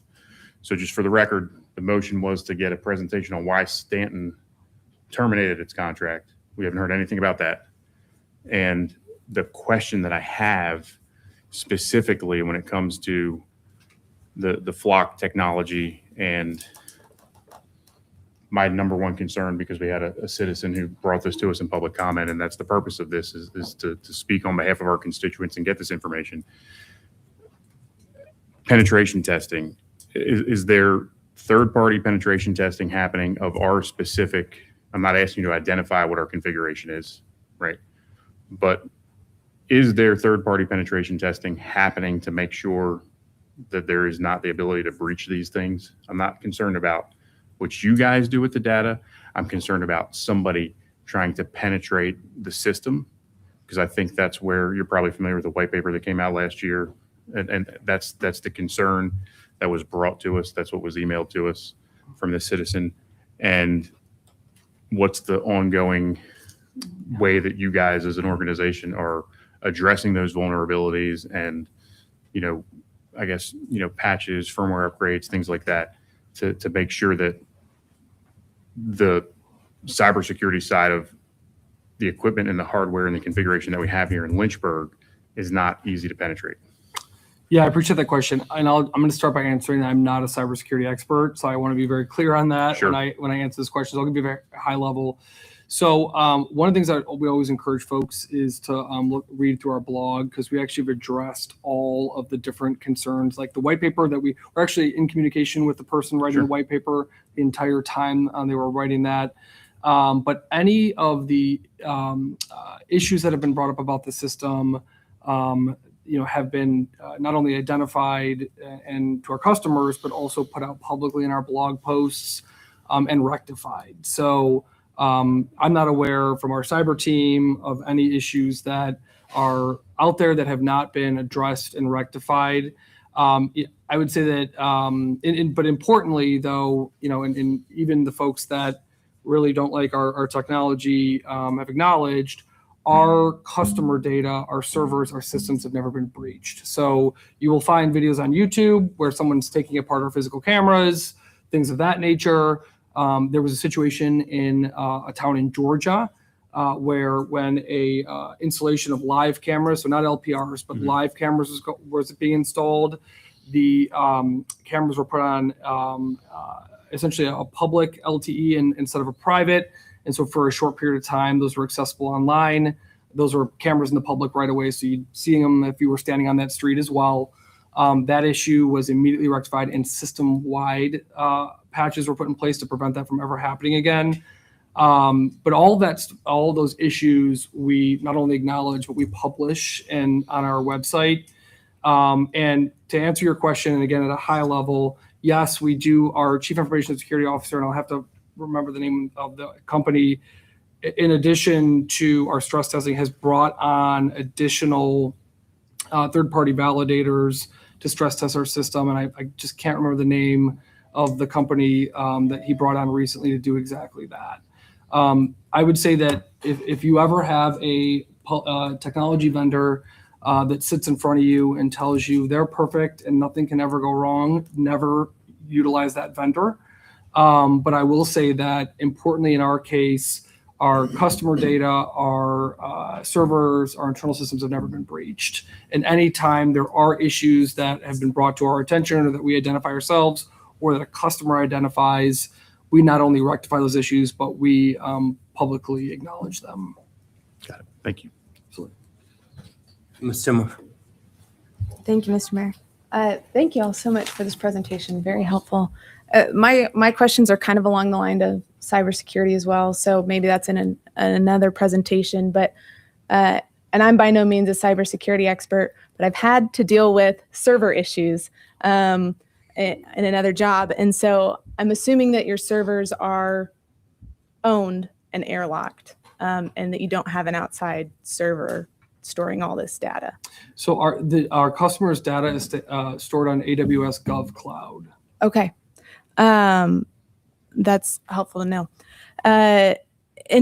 So that would be an area that I would love to learn more about in a follow-up presentation, because I do have questions about that. And then I'd also love to know which elements of your software are open source and which elements are proprietary owned, and then what checks are in place as regard to those proprietary owned software components as far as the functionality of them and the limitations of them. Yeah, what I do know, and again, I'm not a cybersecurity expert, what I do know is that we own our software as well. So it's proprietary. Yes, it's proprietary. Yeah. Which is a double-edged sword sometimes. So I appreciate that information as well. And I have a couple questions for the chief, but I would just welcome understanding Flock's origin and any affiliate companies that you all work with in this space. I'm sorry, can you? Yeah, just Flock's origin. Where'd y'all come from? Yep. So And I know you talked about Georgia, but where'd you come from? And do you have affiliate companies on the security side, on the cyber side? What? got it. Yeah. Yeah, absolutely. Yeah. So a guy named Who are Garrett. your brothers and cousins? Yeah, a guy named Garrett, who is still our CEO, founded us in his living room in Atlanta, Georgia, because his neighborhood, they were experiencing crime and things like car break-ins. And what he experienced in his neighborhood is that there was really no way to get information about who was committing those crimes and connect the dots, which is why he founded our company. We are not the first ALPR provider. They go back to about the late 90s. We're about 10 years old. So Garrett, who founded us, there's 3 founding members. He was one of them. He's still our CEO. Paige was another one of our founding members. She's our chief people officer. So they are still the folks that own and control our company. We are not publicly traded, so we're not a publicly traded company. I am not aware of other subsidiary companies under our umbrella outside of Flock. Okay, and what's Garrett's background? That's a really good question. I can look it up. I don't have his full background. Curious, because a lot of time with yeah. security stuff, there's military affiliations or background or that kind of thing. Yeah, I and don't I'm believe just he's got curious. a military background. Okay. Yeah, I was just curious. Yeah, absolutely. He's still our CEO, okay. Founding CEO, and still is. Okay, thank you. Chief, just a couple questions here. And this has to do with the gunshot detection. I'm just curious. So with the total number of gunshots detected, how many of those detected are, as you referenced, where the officer responded prior to a phone call? And I know you'd have to look that up and assess that, but I would love to have that data just to know the effectiveness. I mean, shoot, all of our apps with our Ring cameras, people are putting in, if they hear something, it's fireworks, it's muffler, it's, so I would just be curious, that comparison, that differentiation. And then the other question I have for you, and you may not be able to answer this now, would be, what would be your target with Flock? Like your target number in the city, what do you feel is sufficient when it comes to the power is the concern. It's the pattern of movement. It's the ability of that pattern of movement, and then also the data hacking potential. So how many cameras is enough cameras? And I would just love a strategic plan or understanding around that, because all of these technologies are double-edged swords in some capacity or another. It's like having proprietary software is a double-edged sword, because then is there the third-party testing, and how do we know those limitations truly? Whereas if it's open source, can it be manipulated? So all of these things have multiple components to it. And I would just love to know, from a comprehensive perspective, when we're looking as a city, where do we want to go with this long-term, or what's the expectation for that? So those are the questions I have. That's probably part of a longer conversation and a presentation in accordance with the original resolution. Yeah, the motion. But I appreciate the information today. Sure. Yeah. And, like I said, as far as the fixed locations, we have 15. Yep. That's clearly not enough. But again, I almost got through all the success stories, but we've had amazing success with that, leveraging that kind of technology. And when I say technology, this is basically a camera on a pole in a city right away. So you could essentially have not just a police officer, it'd be poor use of our resources to position police officers on sidewalks throughout the city, taking pictures with a camera of the rear vehicles. But that's essentially what this is. And any, for that matter, any citizen could do this. Any citizen could stand on the sidewalk with a camera and just start taking pictures of every car passing by. with that, they're actually going to capture the person, the occupants of the car. They're going to capture a lot more than what we're capturing with Flock. So would you like to see this at every intersection? That's what I'm trying to understand is what do you think the level of need is in order for this to be functional within our city in the way that you envision it as chief? We could certainly do a study on that to see on that, whether at every intersection. I don't know that we need to have it every intersection, but absolutely well beyond the 15 that we have right now. And if I was just throwing a number to you, I know that CID has asked for more cameras, the fixed location cameras, somewhere around 100 to 150. That's resourceful information. Sure. Thank you. Mr. Ferrari? This is interesting. Thank you for your presentation, and Chief, I know you were going through a lot, but thank you for everything you shared as well. So I don't think, from what I've heard, and I'm willing to be wrong, from what I've heard, I don't think I have necessarily issues with the gunshot detection. I'm not sure, but that's not where my line of questioning is coming from. You had mentioned multiple times there was a court case that said there's nothing wrong with taking photos of license plates. And so my question is, if there's no license plate, are you still capturing that data and able to inspect it? So if I want all Ford Escapes colored blue in this model, but we don't have a license plate. Yep. So I don't know that, I don't want to quote the lawsuits or that back and forth on the specific language. So I'll be clear there. I'm just upholding the Fourth Amendment that does not violate the Fourth Amendment. It's just kind of the summary. The cameras, they capture the back of the vehicle. So if you can picture standing there with your cell phone and take a picture of the back of the vehicle, that's the information they capture. So in that would be the license plate, as well as defining features like color, vehicle make, things of that nature. The reason they do that is because frequently, or more than we'd like, I guess, folks will either change their license plates, they will take them off, or obscure them. And that way, if there is a blue Chevy that drives, commits a crime and they pull the license plate, the chief is still able to search blue Chevy as well in that area, obviously with other context to it. So here's what I'm driving at, and this is kind of just stating objectively where I am. Similar to what Marty said, I don't think necessarily I have an issue with your model. I think I have an issue with the implementation and how it's used. For example, I heard really great examples of how crime was solved, and that's fantastic. Bad guys go away, good guys win. I'm all for it. Taking just a very black and white approach on it. For example, I heard one or two examples of where, unfortunately, there's a stalking problem, and then we're going backwards to build the case. You see what I'm trying? Do you see the picture I'm trying to paint? See, that's where it starts to. By all means, if the guy's stalking, the girl's stalking, get them away. But I must emphasize that. But if we're going retroactively to create a case for right now, that's.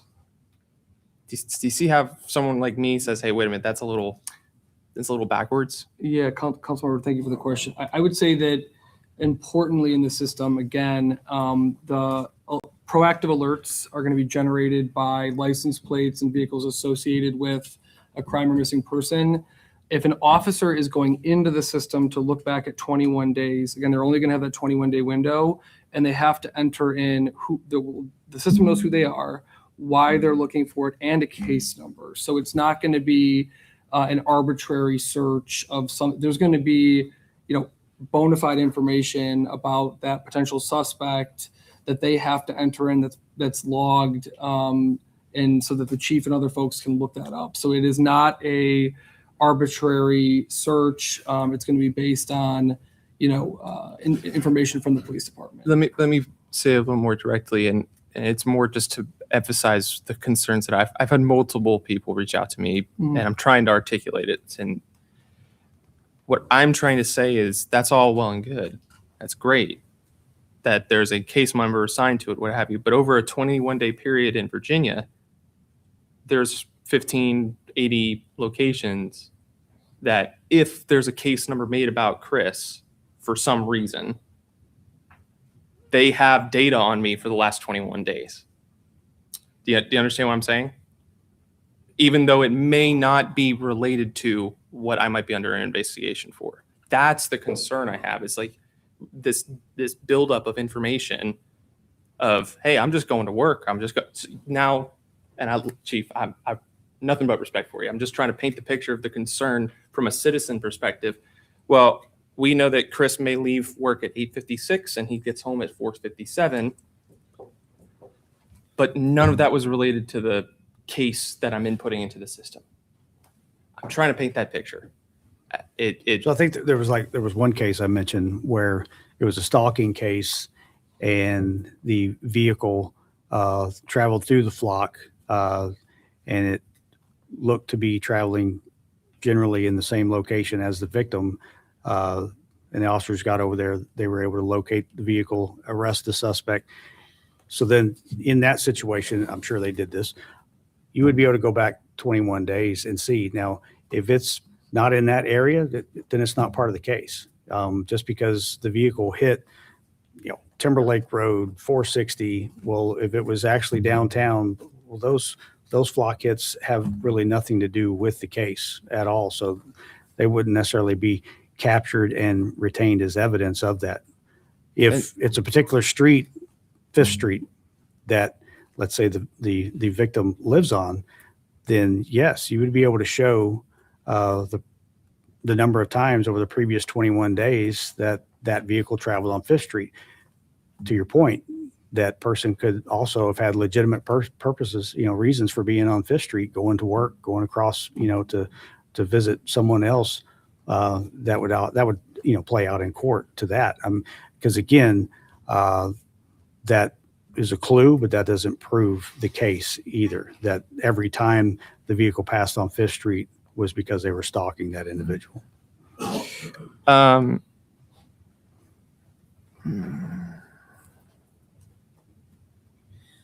you at liberty to say why Cleveland broke its contract?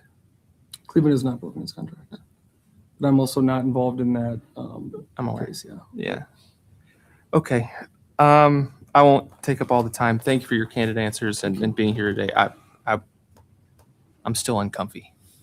No, I just wanted to add one other thing too. Again, when you think about the use of the system, and I have to look at Virginia's law again, but a lot of laws and or local policies identify the only use of this acceptable use of the system is for official law enforcement purposes. So if it were, an officer looking at something, again, that, like you said, just going to lunch or something, I mean, that might, again, I don't want to quote Virginia law, but not only be a violation of the local policy, but of state law, potentially. Yeah, any search like that, that's not law enforcement related, criminal investigation related, that's essentially officer misconduct. Whether it's Flock or NCIC or any other database that we have access to, that would be officer misconduct and would be investigated, looked into, and absolutely disciplinary action would be handed down if found to be true. Because again, I understand community concern with this and some of the things you've expressed. And again, there's no amount of technology out there that's worth losing the public trust or endangering the public trust. And if we have an officer who acts in that way, we're going to handle it. For clarity's sake, my scenarios had a legitimate case number associated to it. And I wanted to emphasize that. So I'm not saying Hinckley's going in there, punch it in for just to see what's going on. There is a case number, but other things are pulled in after the fact that are not associated with this at all. And I just wanted to clarify for the record, that's where I was coming from. Yes, sir. And that 21-day period, there could be legitimate reasons that the vehicle's traveling on those roadways. Again, it's still on a public roadway where there's no expectation of privacy. And some of those images would not even pertain to the case. And that, when we understand that, doesn't mean that just because we have this case that every time it moved and every time it was a flock hit, that's evidence of this crime. Thank you for your service and thank you for the presentation. I really appreciate that.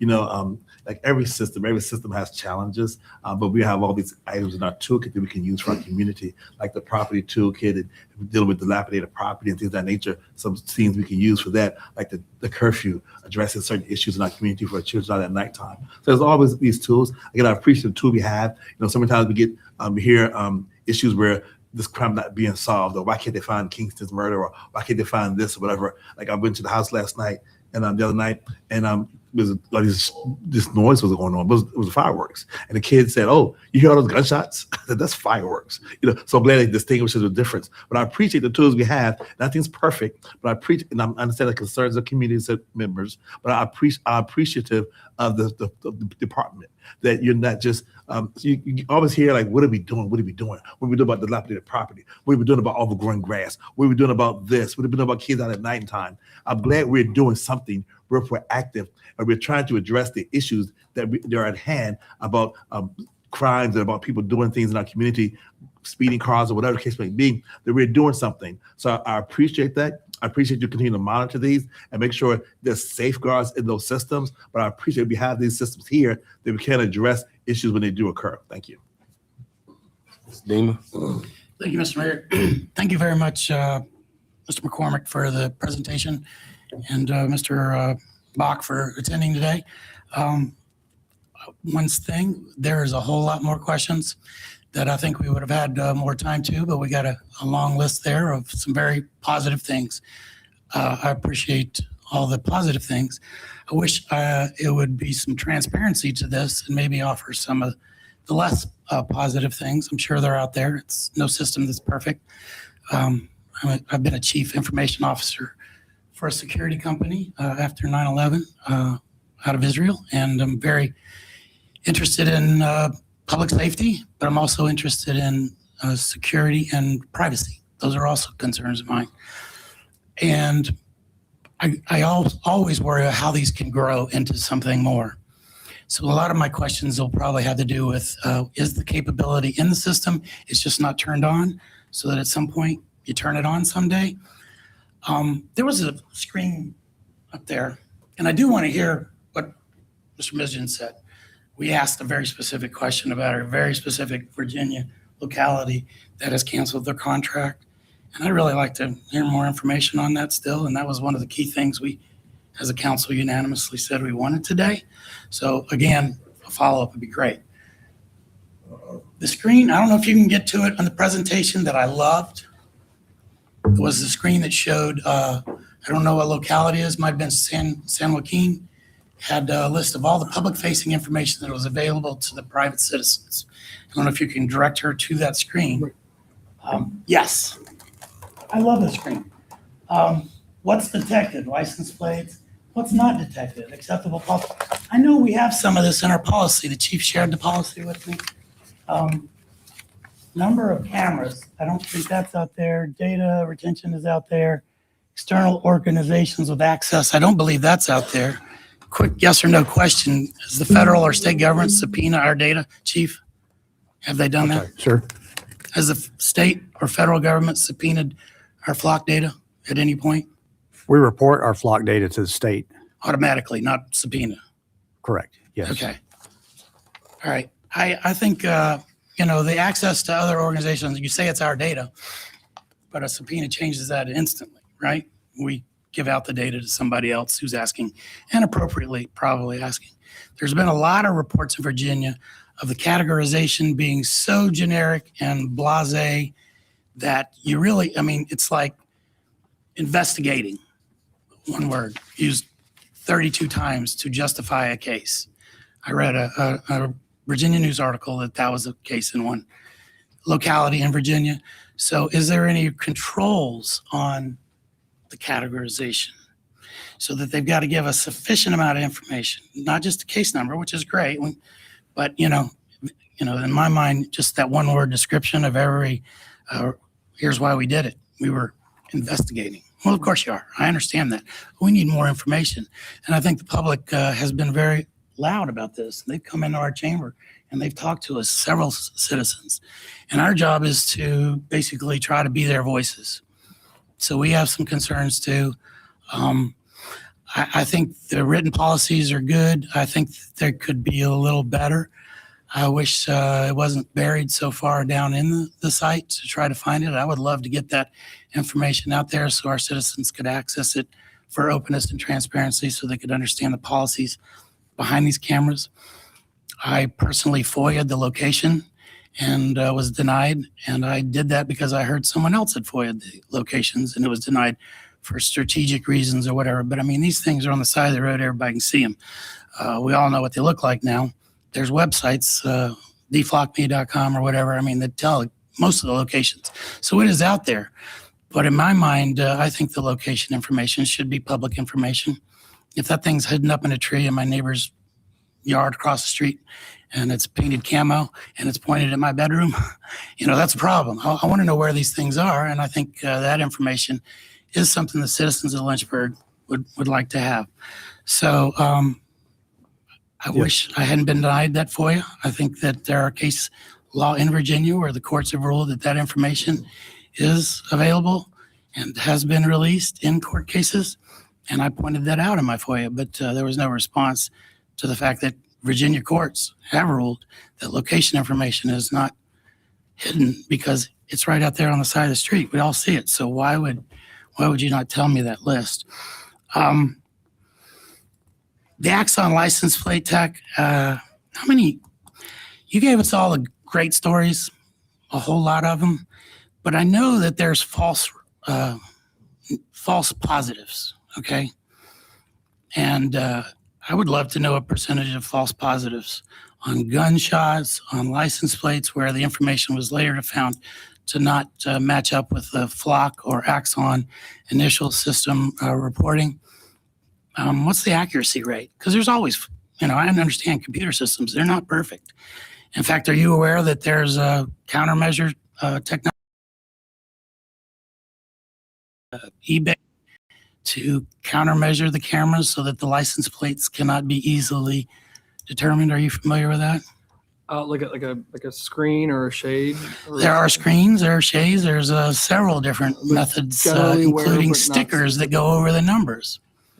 I mean, it was really interesting. I did a little search. There's no perfect system and you can't plan for everything, but it's interesting how quickly the countermeasures and the $60,000 Lynchburg's paying a year for these things could be potentially, at least by the criminals, they're going to be searching for that stuff to make it so that a license plate is not easily recognized. The rest of us good guys don't care about that, right? But the criminals do, and they're going to find ways around the system. I hope we get another presentation. I hope we get more information. I'm very skeptical. I'm very worried about Lynchburg slipping into a surveillance or a police state sort of atmosphere with several policies that we've got. And I want to catch criminals and I want to prosecute them and I want to stop crime happening against our citizens. But I want it done within certain measures. And I have one final question. I got a tour. Well, let me just ask this. What percentage of the people with access to the Flock system in Lynchburg, Chief, are sworn officers? What percentage? I'd have to look that up as far as how many we actually have who have gone through the training and can access the system. Okay. When I got a tour of the building, when it first opened up, I saw the big room where all the screens, huge screens are, and Chief Zudema informed me that a lot of the people that would be monitoring things in that room were not even going to be sworn officers. In my mind, with this level of access to citizen information and our privacy, I would really hope that it would be sworn officers, and that would be on that page. That's part of the policy, that we have only sworn officers looking into that information and able to access it and using the correct categorization of what this is investigating and not just using one-word descriptions. So these are concerns I have. I hope we get another chance. I loved all the stories today. Could I ask you where you got the list of stories? We maintain all the success stories by Okay, staff. that's Virginia, or is that keeps up- Lynchburg, or what is it? No, that was Lynchburg. Just Lynchburg? That was just Lynchburg. Impressive. So Okay. that's well I over didn't realize 100 that, in the and last that makes it last 2 even more years. interesting to all of us up here. So again, thank you very much for the presentation from the company and from the chief. Thank you. And you may get to this, but the question about what happened in Stanton, were you going to get to that? 'Cause, what I have here is from Stan's newsroom, right? And I know we've had lengthy explanations, and I'll be brief, but it's entitled "City to Terminate Contract with Flock Safety for License Plate Readers." This is dated December 19th, 2025, and I'll send it to council after this. But it reads, Stanton, it depends on how you say it, Stanton Police Chief Jim Williams, in consultation with the city manager and council, will move forward to cancel the city's contract with Flock Safety, ending the use of the stationary automated license plate readers that have been installed in the city. Early last week, Chief Williams received an unsolicited email from Flock Safety CEO that highlighted the safety of data collected. The email also indicated that Flock and the law enforcement agencies they partner with are under coordinated attack. Flock Safety CEO suggested that the attacks aren't new and that they're from, quote, the same activist groups who want to defund the police, weaken public safety, and normalize lawlessness, end quote. The city of Stanton wants to make it clear that the Flock Safety CEO's narrative does not reflect the city's values. The Stanton Police Department reported numerous successes utilizing this technology. Unfortunately, the city does not agree with the assessment as detailed by the CEO of Flock Safety. The Stanton Police Department remains fully committed to public safety throughout the community. And it goes on from there. But I think that was one of the questions that was posed in the overall thing. This is from Stanton, Virginia's newsroom. I'll share this. Does that comport with what I just want to be very transparent. I don't have the background on why Stanton canceled the contract. Sure. My apologies. And I just looked this up I here. would just note that we, last year we had about 25 or 30 around that canceled their contracts. 925 either renewed with us or signed up for the first time. Now, those 925 don't always make the news, but the vast majority of our customers either renewed their contracts or signed up for the first time. Yes, sir. Thank you, Mr. Mayor. Mr. Vice Mayor, a couple of things you mentioned as far as and I can't read that as far as the transparency page there. But if you go on our website and down to the bottom of the page, there's a transparency page there. And I printed it out yesterday. And I think that's that same page, which what's detected, license plates, vehicles, what's not detected, facial recognition, people, gender, race, acceptable use policy, prohibited uses, data retention, 21 days, total cameras has on our page, 15 cameras, unique vehicles detected, number of unique plate reads over the last 30 days, 264,851. So what that means is if your vehicle goes through a Flock camera 4 times in a day, it's only counting as one time as far as a unique vehicle. It's not counting every time you go through. So that's unique vehicles. Total number of hot lists over the 30 days, 1,771. Total user search sessions over the last 30 days, 248. And that was as of yesterday. Or the search was? No, sir, it doesn't say the category, but again, it has to have a would be case number or it really has good to have the to get nature that. of the crime. And then to your point on, I think you said something about neighbor's camera in the tree pointing at your bedroom. Unless your bedroom's on a public roadway, which it's not, I wouldn't think it's not going to capture your residence, your bedroom or anything. This is actually from the public roadway. Extreme example, but I do think that is there any geofencing or restrictions preventing monitoring of constitutionally protected activities like churches or protests or political events or things that are, I guess that's almost a question. Has this been evaluated, Mr. Attorney, for constitutional protections and risk and to the city for being sued for using this technology? So are you asking whether, I guess the question is what is being taken pictures of? I mean, if someone walks down the street, does it take a picture of them or only of vehicles? No, vehicles, correct. So I think if someone is engaging in a protest or something else and they're not doing it in a caravan in a vehicle, then which would be illegal anyways, then I don't see how this would be a First Amendment issue. So it clouds out everything around the license plate and you only see the license plate in the video? Well, he showed us the image of what's taken. So it's a close-up shot, it looks like, of a license plate in the back of a vehicle. Say if there's a protest or a church behind the vehicle, that's not in it, right? I've never seen an image where a person is in it based on the angle of that. So they're focused on the back of the vehicle. That's correct. It does not capture like a wide. No, I'm good. Thank you. Thank you for the presentation. Thank you, Mr. Mayor. No, I think this has been a very helpful presentation. Just a couple follow-ups, I guess concerns that I have. Question that I, in particular, just because you don't give information voluntarily to federal agencies, do we know if there's been any instances where federal authorities have went in and taken data or information out of the system? Do we? No. You mean like a backdoor access? Correct. No. Okay. I think that's helpful. That's something I was interested in knowing more about. But I think that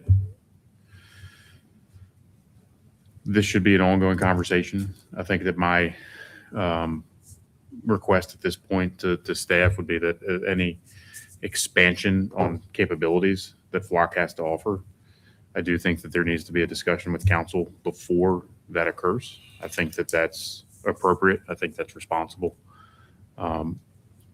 The more that I hear, I'm 100% comfortable with the gunshot detection equipment. I think that is going to not just solve crimes, but save lives, right? And, I think so long as software upgrades and things of that nature don't change what we're doing with the equipment we already have, I'm 50-50 on it, if that makes sense. So, but I think that this has been super helpful, and I appreciate all the success stories. That was great to hear all that as well. Thank you.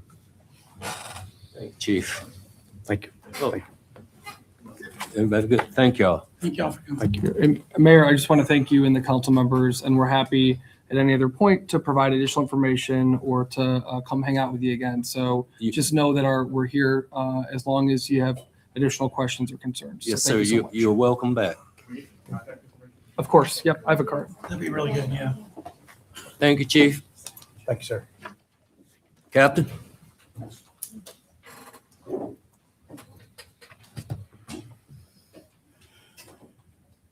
Next item, summer youth activities. Mr. Woody. Good afternoon. Thank you, Mayor, Vice Mayor, members of council. Thank you for the opportunity to provide an update on the great youth programming that's going to be taking place this summer. While the Miller Park Pool project is ongoing, staff has been working hard to provide cooling activities throughout the summer.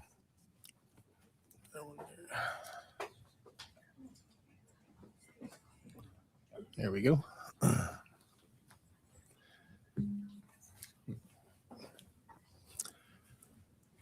So some of our cooling activities that we've been able to identify, Friday snow cones at Miller Park, provide snow cones for kids. Something we've done, had done years ago with Parks and Recreation, it kind of went away, was our Miller Park food trucks. We'd like to bring those back in, provide water activities for families and for children. Something that's been great in this process is our ability to collaborate with other departments within the city. A splash party at Miller Park with Water Resources, the Public Library, the Parks and Recreation Department. So have water play again for kids and families, water-themed activities and stories with the library. With extreme heat days, we try to be a little bit flexible and have pop-up cooling events. A lot of those possibly coincide with our cooling centers that will be activated for extremely hot days. Our friends at Lynchburg Fire Department have provided our opportunities for spray downs, misting stations throughout the parks, and again, snow cones for our kids. Cooling and water days at our neighborhood centers. These will be open to the public. We'll have to wait for our summer activities, our summer camps, which I'll go into a little bit later, to be over. But August 3rd through the 14th kind of provides some cooling opportunities at kind of the hottest opportunities of the summer. We're looking to have more indoor activities as well to kind of get people in from the heat. So monthly family movies at the Miller Center Auditorium, not only with Parks and Recreation, but also sponsored by the library, and having some ice cream socials there at the Miller Center. So our neighborhood centers provide summer camps.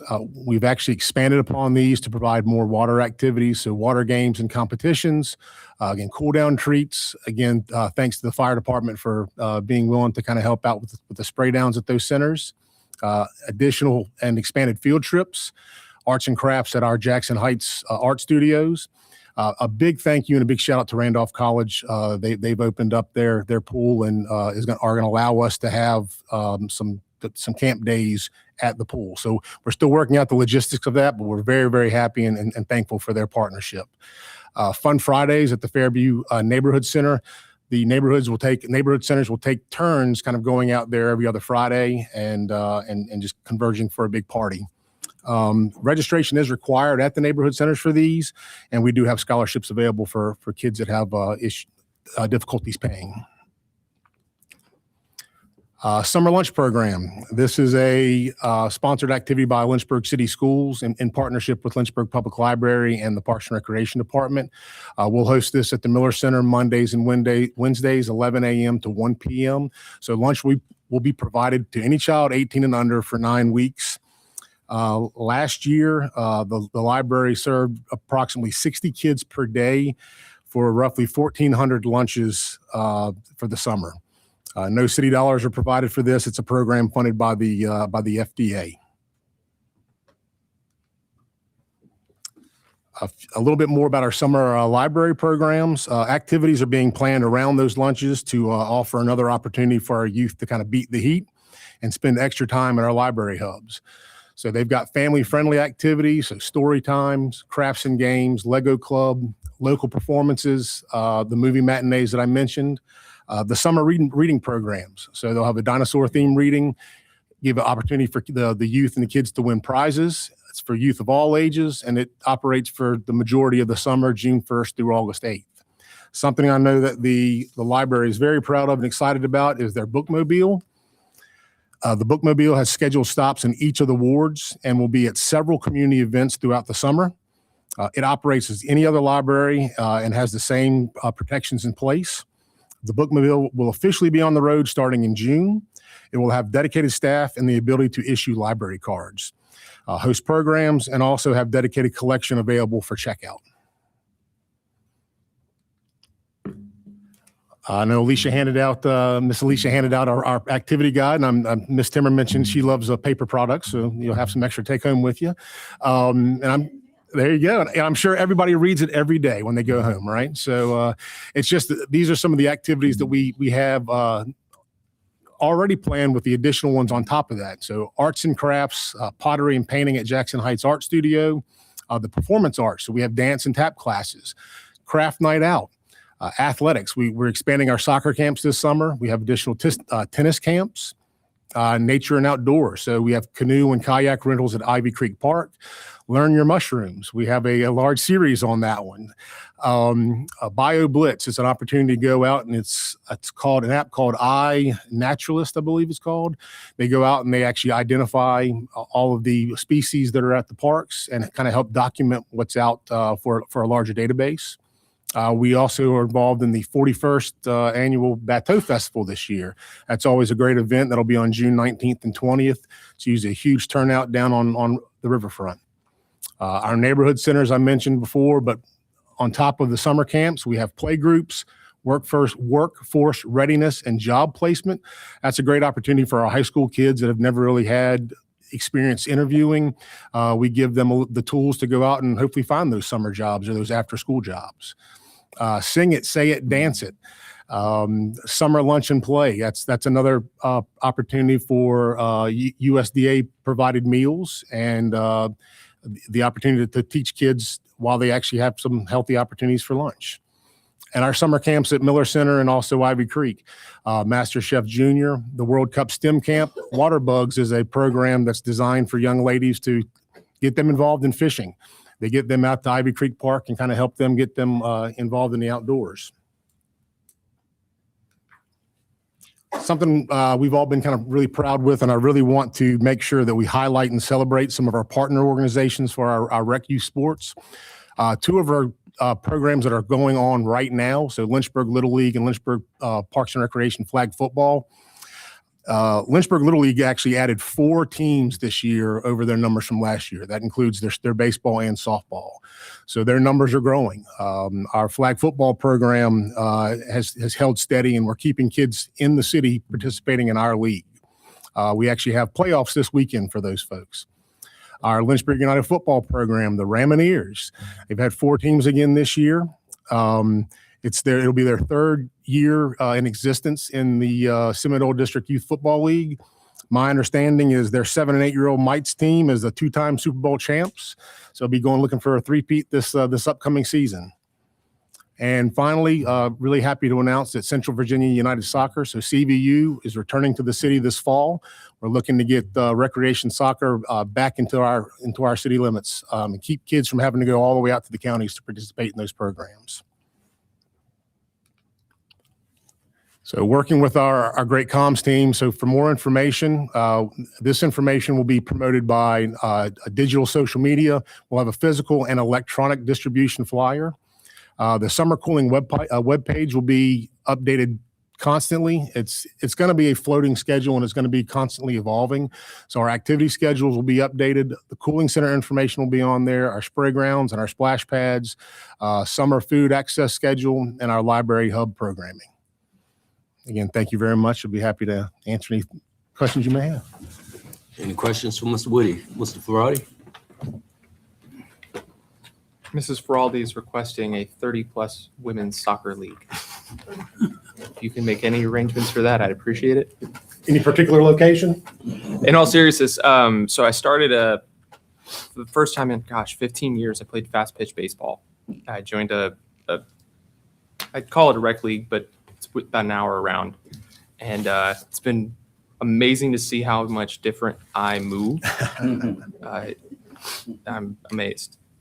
In any event, I would love for us to talk about adult stuff and what maybe somewhere down the line, doesn't have to be next month, but as we roll out this budget going into next year, we do have a very low average median age in this town. And she made a good point, and it resonated with me because I haven't played baseball in 15 years. And now it's going through a private rec club. In any event, if we can see what other communities successfully do for adult sports, I mean, that would be really cool to see, even if it starts as a pickup. Meet at this field, come play, have fun, go home. Something as simple as that. I can't imagine it would cost terribly much, but we had something like that in the county when I was there. They had a pickup adult league that would meet at the Bedford County rec fields. And so we could look at identify and duplicate something to that.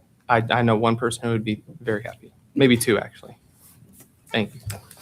Dr. Wild. Yes, thank you for the information. I really appreciate it, especially for making the efforts to look for other avenues since the pool is closed this summer. So part with Randolph College, we're not other places. So I really appreciate that. And also the summer schedule is really great.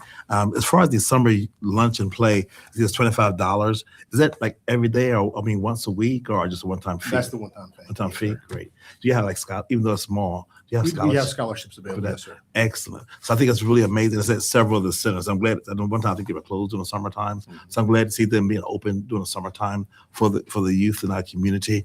And there's so many things to do. That's why we talk about the quality of life in our community. There's so many things going on. So I really appreciate that. And it gives you such a diversity of events and activities for all facets of our families and our lifestyle. So I appreciate that. Thank you. Thank you. Thank you for the presentation. This is great. So I know Dr. Wilder and I have we do the same thing with the kiddos. I don't know if you get asked, but I know we get asked. And I know that Robert Flood's coming to talk to about it tonight again about the open gym. Back in the day, we used to have the open gyms, I was told, at the schools on the weekends for the kids to play basketball. So we're working to do something at the Boys and Girls Club. And I think it'd be great if I saw the open gym for adults. I don't know if there's a way we can try to incorporate doing something like that for kids during the summer, because there's really not any place to do it for the kiddos other than a couple of the places. And I don't know, the schools I know have to have staff and so forth. So just something we could consider. I don't know if it's something to maybe add in this summer, but it would be great to have some type of open gym for maybe at the Armory or some of our other gyms for the kids to do, even if it was morning hours for them to come and do. That would be really great. So something to consider. Yeah, thank you. Ms. Timmer? Thank you. Yes, ma'am. I had seen the mushroom class, and I thought that was fascinating. I'd love to hear the backstory on that. This is just a kind of a geeky question, but I'm wondering where you find all your refs. Our referees. Yeah. It's a call to arms. A lot of times it's literally advertising. I think from time to time we'll put them in our program guide that we need. We're built on volunteers as well, right? Yeah. So I mean, we're heavily a volunteer organizations, but we go out and actively search. A lot of the folks. The good news is if they officiate one sport, they typically officiate all of them. Oh, interesting. So once you kind of Okay. get those folks involved, they're the ones that'll stay in a while. But the hardest part, and this is a national trend, referee availability has dropped. Yeah. And people don't want to go out and for $30 a game and get yelled at by parents, right? Yeah. So trying to figure out that keeping our officials safe and happy and having a clear expectation of our parents, right, is goes a long way. But yeah, the staff we have does a phenomenal job of recruiting and retaining folks. Awesome. Thanks. Thank you. Mr. Mitchell? Thank you, Mr. Mayor. On top of that, one other thing to point out with the referees and umpires and things of that nature is it's also an opportunity for young kids to actually earn a little bit of money. Absolutely. Right. So kids that are playing sports in middle school, going into JV, something of that nature, if they've got the time available, that's something to be helpful to put out there, in our schools. I don't know if there's a way we can do that, but that's helpful. One question. This is great. Thank you for providing these activity guides to us. So I'm assuming you guys mail these to all the citizens. Is that right? Yeah. Is there an opportunity to get some, in the future to get sponsorships for these things to offset the cost of that? Absolutely. We can look into that. I think that would be just one fantastic way to keep this going, because this is a great thing. I flipped through all of it, and I think that something like this that's going to every citizen's mailbox, I think there's an opportunity for us to offset the cost of the taxpayers by getting some sponsorships in there. That's it. Something when I first started here, I really had an initiative to include more than just Parks and Recreation in there, right? And I know Margette has some stuff with workforce development in there, and then the library has opportunities, and I wanted to sit on that coffee table as long as possible. If the person that had no desire to do a Parks and Recreation activity, but they were going to learn about water resources, or we're going to learn about the libraries, I wanted to sit there to be a constant reminder of the programs that we provide. Got it. Right. Thank you. Thank you, sir. Where do you get all your photography? I don't see any credits for the photographers, and as a photographer, I'm incensed. So there's great photography here, and these guys ought to be getting credit for their work. And do you hire people? Is it just staff grabbing their iPhone? What is it? So we do have staff, and communications also has photographers on their staff. I know about those folks. They do a great job. They do a phenomenal job. These are great pictures. It's a good magazine. Yeah, so Brian Wallace, who helps us with this, he fell under Parks and Recreation for a number of years, and they're under comms now to kind of help out, and he does a great job of putting that together for us 3 times a year, and just really just knocks it out the park. Give some attribution to those artists. That's a personal aside. I understand, and we'll talk to them about that. And if you need a photographer, I know a guy. Thank you, Mr. Woody. Thank you. Yes, thank you. Number 5, Councilman Mission, review of Liberty University enrollment projection use in recent bond rating presentation. Thank you, Mission. Thank you, Mr. Mayor. I'm going to give her a minute from the back. I think she's pulling the presentation up. I don't know that she has access.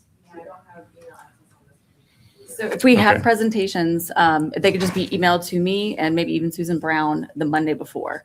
That's when they get collated into the packet. I would have loved to do that, except when I made the agenda request, I asked for staff to do a presentation, and then we've got the agenda that is basically got me doing the presentation and the information, the questions that we received, the answers to.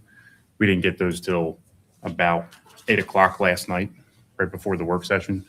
So that's unfortunate. If you can make sure that the presentation gets added to the official record and I can just walk through it verbally. Happy to post it after. Thank you. So the thing that I want to really, I guess, kind of address here with this, and I've got a draft resolution. I can go ahead and pass this around. And I know that Councilmember Timmer also has a resolution she's going to discuss a roll call that we didn't coordinate, but I'm happy to combine whatever needs to combine with the two. Is, really just looking at the what occurred, right, with the information that was provided regarding Liberty University's enrollment projection and the recent bond presentations. And the purpose of this, the reason that I was going to try to walk through this and it would have been helpful to have the presentation, is really to just kind of fulfill our oversight responsibility, ensure legal compliance, protect taxpayers and credibility, and then strengthen institutional practices.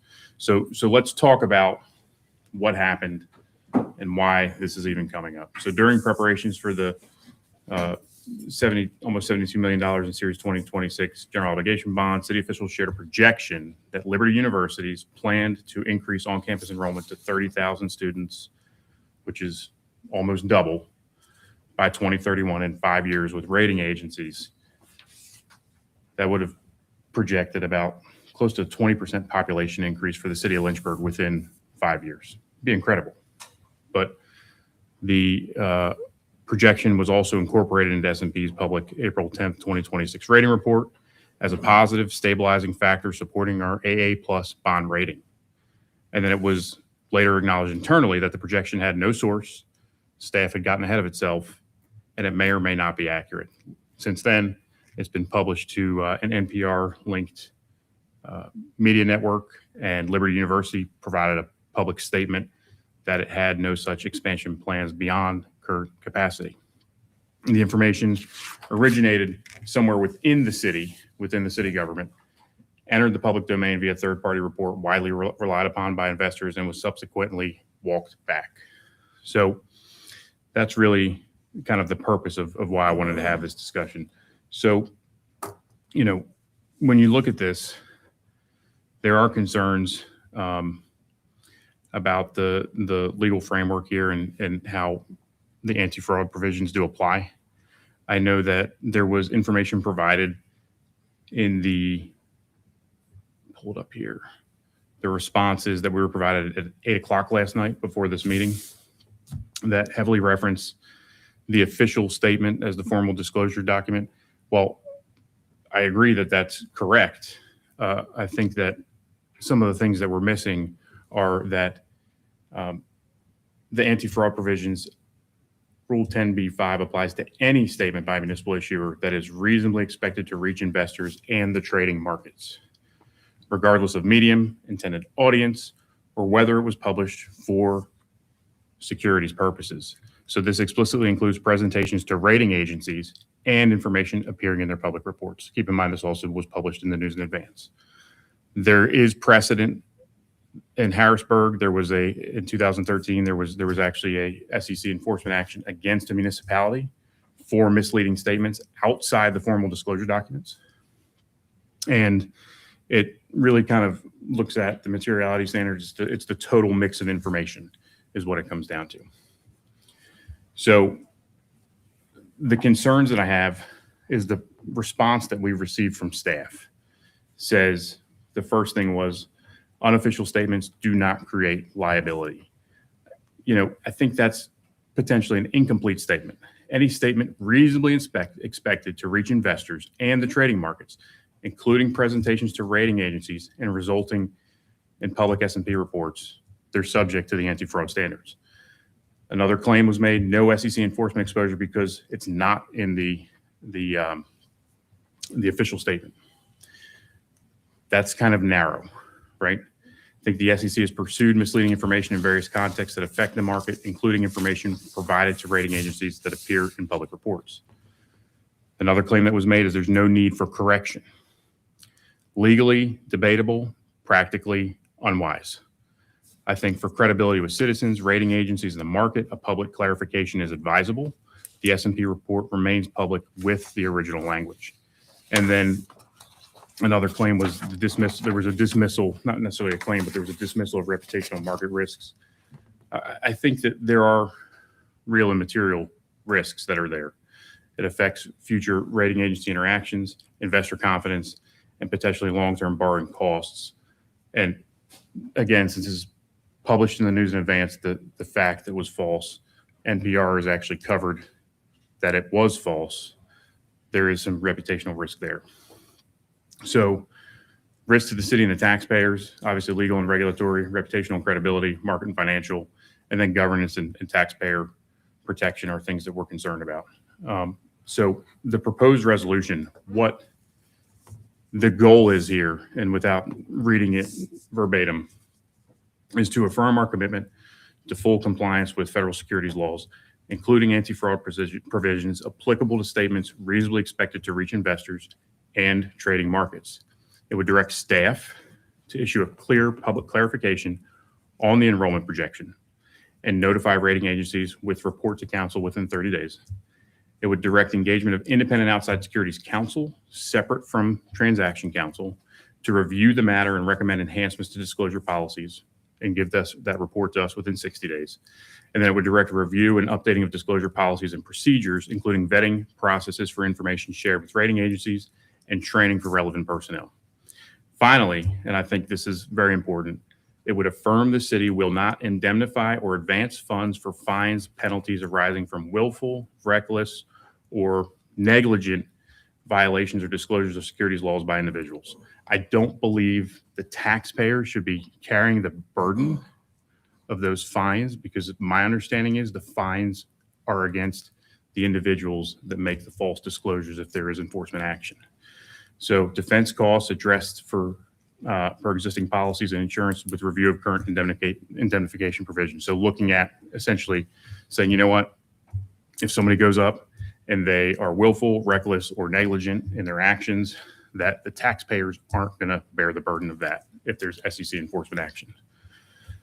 So again, next steps, pretty much just covered it all, but it would be to, I think the most immediate thing would be to issue a public clarification statement and notify rating agencies of the updated understanding and of the enrollment projection. If we were to adopt this, and then looking at the short term, long term, the 30-day, 60-day things that we discussed, and then ongoing is looking at training that we need to do, and then ensuring that the taxpayers aren't going to carry that burden. So that's pretty much the gist of it. Without having the presentation up, I appreciate you putting that in the record, the official record. But the resolution I provided, I'll get you a copy of that as well, so we can include it. But if if there's any discussion around this, I'd love to have it. I think that this is something that we should discuss because I think it's a serious issue. Mr. Freeman.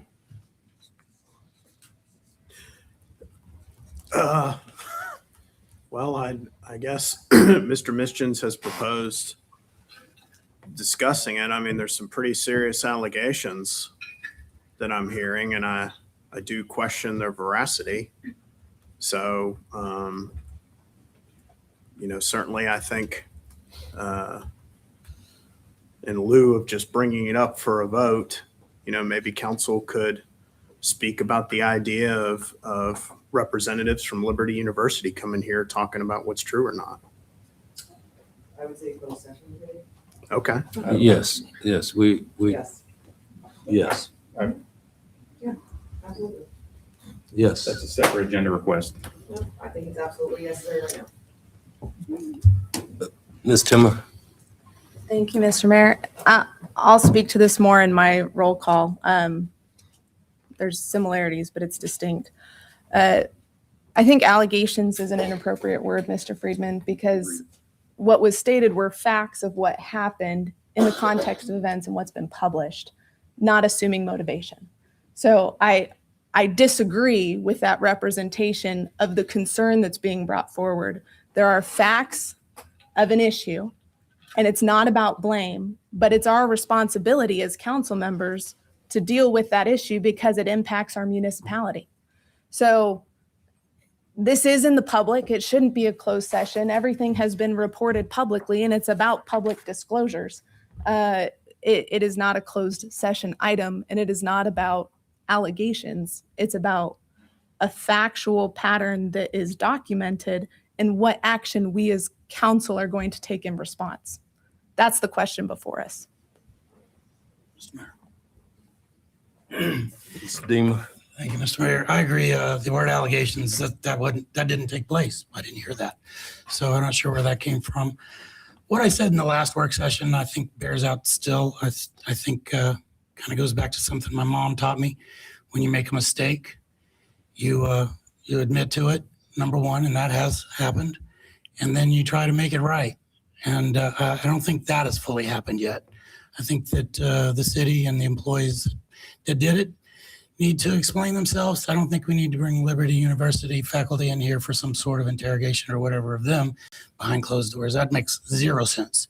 If anything, they are the victims here, so treating them as if they're somehow responsible is not. I'll tell you who might be held responsible is us here on council if we do nothing. Because I'm getting calls from NPR in Charlottesville, and they're calling me up multiple times and writing articles, and they're asking me to give them an update after tonight's meeting. And, I don't want to hurt my city. I love my city, Lynchburg. I want our reputation to be spotless. And when we make a mistake, I hope we will do our best to fix it. And I think part of fixing it, when you put out information that's incorrect, is you correct it. And you correct it to the people who heard it. You don't apologize to one person if you insulted that person in front of everybody. You need to make it right in front of everybody. And I think it goes the same here. That was in our budget hearing, a proposal talked about. Now it's been in the paper. Nobody wants to hurt our reputation with the bond agencies or anybody else, or the people who buy bonds. I'm worried about that. I want to make sure that our reputation remains good. And I hope that we, as a council, are not going to be held accountable for something we certainly had no input on or made any decisions. We didn't certainly release information that was inaccurate. That was not us. It wasn't Liberty that did it. So the people that did it need to make it right. And I like the second part of this resolution. I don't necessarily need to vote on something tonight, but it says the city manager is directed to cause a clear, factual, public clarification to be issued regarding the enrollment projection previously shared with rating agencies during the series 2026 bond process, and to notify the relevant rating agencies of the city's updated understanding. The only thing missing from that is there's more people involved than just the bond rating agency. Again, it's who was affected, who heard the misinformation. That's who needs to hear the correction. I don't know who that is, but we need to make sure it's kind of comprehensive and a true, full public disclosure of here's what we did, here's a mistake we did, mea culpa, and we're not going to do it again. And I don't want to see anybody prosecuted for fraud. Certainly sounds like that's a potential possibility. That's not what I'm looking for, but I do want to fix the bad information that's out there. I agree with that. And I think important here is the means by which to do so, because I am all about certainly being open and accountable. I do think that there are two entities who are very rich partners with one another. What I would offer as a taking into account what Mr. Missions put forward, absolutely marching that way, I think helpful for maybe some people who weren't here a couple years ago is to have a presentation enclosed about a couple things. And I think that would help maybe with this conversation a little bit more. So that's what I would offer as a response. I've taken into account the conversations that we've had here. I'm very sensitive to what is being said. And I do believe that a next step alongside with what's being proposed is a conversation that we have together and close with one another. Mr. Mayor, since you allowed him to respond to me, can I respond to him back? Is that okay? Go ahead. Go ahead. I appreciate that, Mr. City Manager. Mr. Benda, I I know you were involved in the meeting where the original information was shared with bond agency. So I absolutely would love to hear a firsthand report of what exactly transpired, because I think that's missing right now. Where I absolutely disagree with you is that this should be done behind closed doors. I think when you make this sort of public misinformation out to the public, that trying to push it back behind closed doors is the opposite of transparency. And I would be absolutely opposed to discussing this behind closed doors. You don't fix the problem in smoky back rooms, Mr. City Manager. You fix the problem by showing real contrition for what happened, and you make it right. And that's what needs to happen. If I'm a citizen out here, private citizen, and I'm not on city council, and I hear this is now being discussed behind closed doors, what am I going to think about that? I can tell you what my citizens in Ward 3 are going to think, that somehow or another this is a cover-up. And I don't think it is. I don't want it to be a cover-up. Let's not shove it behind the closed, smoky back room door. Let's deal with it publicly. Let's look our citizens in the eye, however we got to do it. And let's just do what my mom said. Let's make it right. Let's fix the misinformation. Okay. That's all. What I'd offer. Must have been the Mr. Mayor, thank you, Mr. Vice Mayor. There's more than just we, the city, that are involved here, right? There's a whole other entity that we partner with and have partnered with great things. A fire station we intend to open, some other elements or aspects that we've worked together with them on. And so I think important, because here's my hope is, and I pray that our back rooms are not smoky anymore because we can't smoke in City Hall, is that by having a conversation together first, that I'm then informing the board in a corporate way, which I think is part of my expectation, right? To help inform you. There may be an element to what we talk through that may have a other element to it that we want to consider as far as partnerships. That's all I'm putting forward. So if what we put forward and closed is something that you want to then come out in the front, that's then your prerogative. But I would offer first, we would start with a briefing that starts in that capacity and then moves out forward, depending More on the important than the closed door and the partners that you're talking about. I'll tell you who your number one partner is, or at least who I'm looking to, is the people who live in Ward 3. That's who I'm concerned about. Not the partner with this, the partner with that, the elites that are involved somehow in this process. I want people who live down my street to know that Kurt wasn't part of this, number one. And that secondly, that we as individuals on this council aren't complicit with what happened, and that we are not going to go behind a closed door and try to hide from the citizens in our ward, whether that's Ward 4, Ward 3, Ward 1, Ward 2, that somehow or another, what we're talking about isn't for their ears. I think if you told them the wrong information, then when you fix the right information, that's for their ears too. And I don't want it behind closed doors. I hope I'm clean. Mr. Ferrari. Kurt, I appreciate this commentary very much. I want to remind you, your number one constituent in Ward 3 is Liberty University. I hope you haven't forgotten that. And secondly, this conversation started in a closed session. We can't disclose what you want to know without going into closed session to rectify that. I would hope with your tenure in government, you would understand that. Now, I realize you've only been on this council for a year and a half, so you don't have the context about where this information comes from.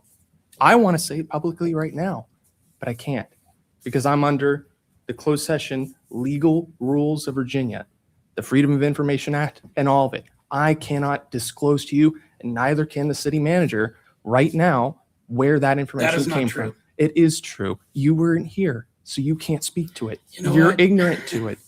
That's my Your point. insults of me when No, you're, it's not an insult. I've been in government longer than you've been alive. Okay? Great. And there is nothing about a potentially fraudulent act that needs to be pushed behind closed doors. Okay? Mayor, I wasn't done That's talking. not what's going on here. I'm not going to permit it. And anybody on this council that does probably should be considered complicit with the fraud that might be charged. Okay? That absolutely should be. If you vote against revealing the information and correcting it, then I think you have now made yourself part of the problem. You're so fun to talk to and how you extrapolate information. You I'm glad you haven't enjoy it. been here. I'm not for sure you're supposed a to be year directing and a half. comments Okay, gentlemen. directly at Mayor, but The vice mayor hasn't been on this dais for a year and a half and does not have the full information. And I would hope that with his long experience in government, he would know the legal obligations this council is under to follow the law. I'm fully aware. And I am not able stuff, to Steve. release You're information absolutely wrong, with Chris. being behind a closed session We don't talk about umbrella. crimes behind closed doors. And Mayor, Potential crimes. control your vice mayor. Come on, someone down. Mr. Missions. Thank Yeah, you. thank you. Appreciate it. Appreciate your comments, Mr. Manager. Is there a vote? And I appreciate that you said, It's kind of roll- doing it's both roll things, call. going in lockstep. So with that being the case, my expectation is that this will be on the May 26th agenda, this resolution for a vote. If there's something we need to touch up on the form, I'm happy to do that with you, Mr. City Attorney, before then. But that's my expectation. Just like in our last work session, there was an item that Mr. Feraldi asked for that is now moved to tonight for a vote. So that's my expectation with this. And I'm open to the closed session piece. But one point that I do want to make though about that in the discussion with the closed session, if information that was provided in the rating agency presentations was closed session information, I believe Mr. Feraldi makes an excellent point, and there needs to be accountability for that. So I just want to point that out. So if information that was provided came from closed session and has now found its way into our S&P documents, the rating reports, I think that's something that needs to be addressed. I just, we need to recognize what's occurred, correct the record, make sure it doesn't happen again, make sure the taxpayers aren't burdened. Okay. That's what I care about. Thank you. Dr. Wilder. Later. Yes. That's like, just make Okay. comments then, yeah. Okay, for time's sake, roll call. Yes. I'm assuming I go first. Sorry. That was my assumption. Mr. Ferrari. Thanks. Matt, at our next meeting, I want on the agenda a ordinance preventing conflicts when city and council members have a personal, legal, or financial claim against the city. No member of the body should be able to have both sides of the table. Suing the city while governing it is not right. The ordinance should require disclosure, mandatory recusal, protection of legal strategy, and a ban on voluntary settlement or non-salary compensation from the city during the member's term. Thank you. Ms. Reed.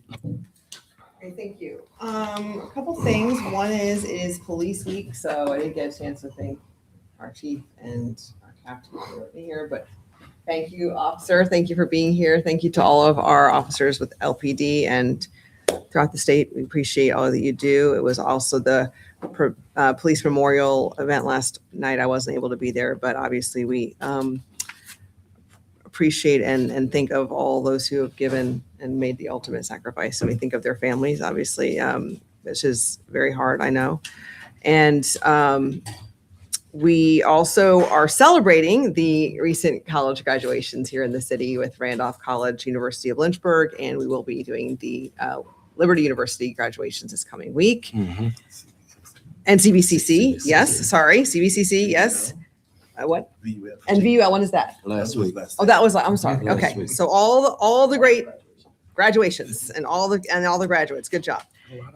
And then I have one request for Miller Park. I had some citizens reach out to me that play horseshoe, which I didn't even know there was a horseshoe pit at Miller Park Yes. near the baseball fields. I guess we used to have a fence around the horseshoe pit, and it is not there. And y'all, horseshoes hurt. So they're concerned about hitting people. So maybe their aim's not so great, but that's okay. They're having fun. I'm not hating on the horseshoe players, but they're concerned about their aim and they don't want to hit anybody and they don't want the horseshoes going down the hill. So they're asking us to put that fence back up. And I think since it's a safety issue, we should do that if we can. So that's the request from the peeps and I want to honor their request. So horseshoe safety is important. That's all I got. Okay, Dr. Wilder? Yes, real quick. Since last meeting, we did have International Festival the other Saturday at the Riverfront Park. It was amazing. I sort of commend our city staff for all that. It's so beautiful to go to an event that you had a part in creating, to see how the city can utilize that. It was a beautiful attendance, such beautiful diversity. It just shows our culture, our country, how we're such a melting pot of people. So I really appreciate the city and all the staff that works so hard to put that on. It was a beautiful event. And also last night, we did go to the policeman's memorial program, but again, commend our mayor and all the citizens that came out to that event to honor our police officers. Thank you for your service. And also those who lost their lives protecting us. So we appreciate the service and also want to honor them this week. Thank you. Ms. Timmer? Thank you, Mr. Mayor. A couple items. I'll start with first, thank you for the connection with the Blue Ridge Regional Jail Authority, having some really good discussions with Tim about programming. So I appreciate y'all facilitating that from the last roll call, as well as VDOT in Bedford with dealing with that corridor. They are doing a corridor study there and looking at various options with speed coming into the city because of the accident rates there. So grateful for the connection and being able to have those conversations. I have an item that's on the agenda. I have one that is not on the agenda. I will start with the fun one, fatherhood. So I would welcome if we as council would declare June to be Responsible Fatherhood Month. And I've had some individuals reach out to me about that with a draft resolution. We've all spoken about it from the dais, the role of fatherhood, whether it's biological father or mentor, the significance of that in a child's life. And I believe that this is something we can do to highlight that, to highlight some of the great work that's already happening in the community, and also to encourage additional work. So I'll pass around the draft resolution, and then if we could get that on the agenda for the next work session, I would appreciate it. And then, so I look forward to discussing that further. I hope that's something we can all get behind. The other item, it's published in the agenda. My understanding of the presentation today regarding the bond rating situation was that it would be a staff presentation. I had worked on this separately, and it's a draft resolution that I'll pass around to everyone, and let's put it on the agenda for the next work session. I have more prepared comments, and then I'll talk to you offline because there's some key differences between our resolutions. But highlighting just briefly, again, why this matters. Municipal bonds are securities under federal law. Accurate information provided to rating agencies and investors is important to maintain the city's credit standing and to ensure taxpayers receive the lowest possible borrowing costs. The Securities and Exchange Commission encourages municipal issuers to engage in prompt, voluntary self-disclosure and corrective action when potential inaccuracies arise. As such, steps demonstrate good faith and can significantly reduce potential legal or regulatory exposure. I really want to emphasize that this resolution is not about blame. It is about responsible governance.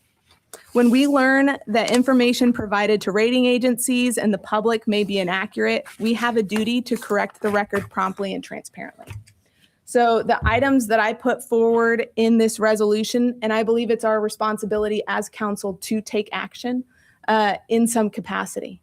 It absolutely is our responsibility, but it would be a written notification to Moody Finch and S&P formally retracting the inaccurate enrollment and population growth projections and providing Liberty University's verified statement. The second component is voluntary event notice filed on the Municipal Securities Rulemaking Board's EMMA system. This is the official public disclosure platform for municipal bonds. The third component would be supplemental disclosure to bondholders in the series 2026 bonds that have been issued or are pending issuance. The fourth component would be independent outside counsel, separate of the city attorney's office, to conduct a factual investigation into the source of the projection, verification procedures used, and any needed improvements to city disclosure policies. So the point of that is really, how do we ensure that this doesn't happen again? Because it is a cause of concern. And so how do we correct those policy elements? The fifth component being engagement of bond counsel to review whether any amendment to the Series 2026 offering documents are required. And the sixth component being an immediate litigation hold and preservation of all related documents, emails, text messages, notes, and communications. Again, I just want to emphasize that it is our responsibility to provide accurate information. This is core to the financial fabric of our city and our financial sustainability. And if there is potential for concern, it's our responsibility to act. Again, this resolution is not about blame, but it is about responsible governance. And I've passed the resolution around and have comments to speak to it further when we bring it up in our next work session. Thank you, Mr. Mayor. Thank you. Mr. Missions? Thank you, Mr. Mayor. Appreciate that and appreciate everything we've heard. I guess one thing I'm going to kind of harp on that what he may have missed is it's not just football. It's also football and cheerleading for Lynchburg United. We can't leave our cheerleaders out, and registration opens June 1st for that. So if you're watching, registration opens June 1st for Lynchburg United football and cheerleading. And also we've got summer swim season is getting ready to get started. And it's been kind of a cool spring.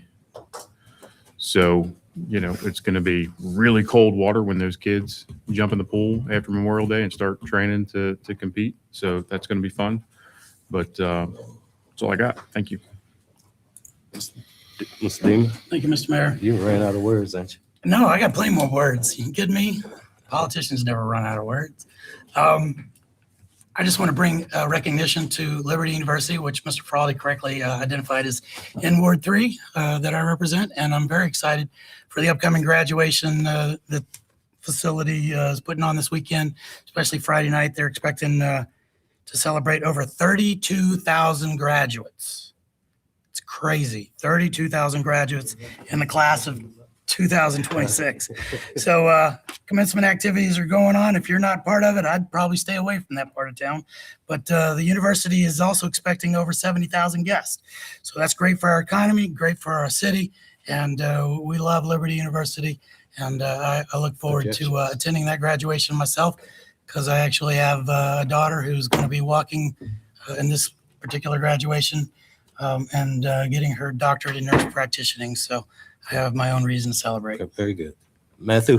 Yeah, Mayor, I just had one question. Since Councilmember Timmer had brought up really a resolution that seems similar in substance to what Councilmember what Mr. Mischens had presented, I wanted to see if Mr. Mischens had any objection to simply carrying it over to the work session. I do have an objection.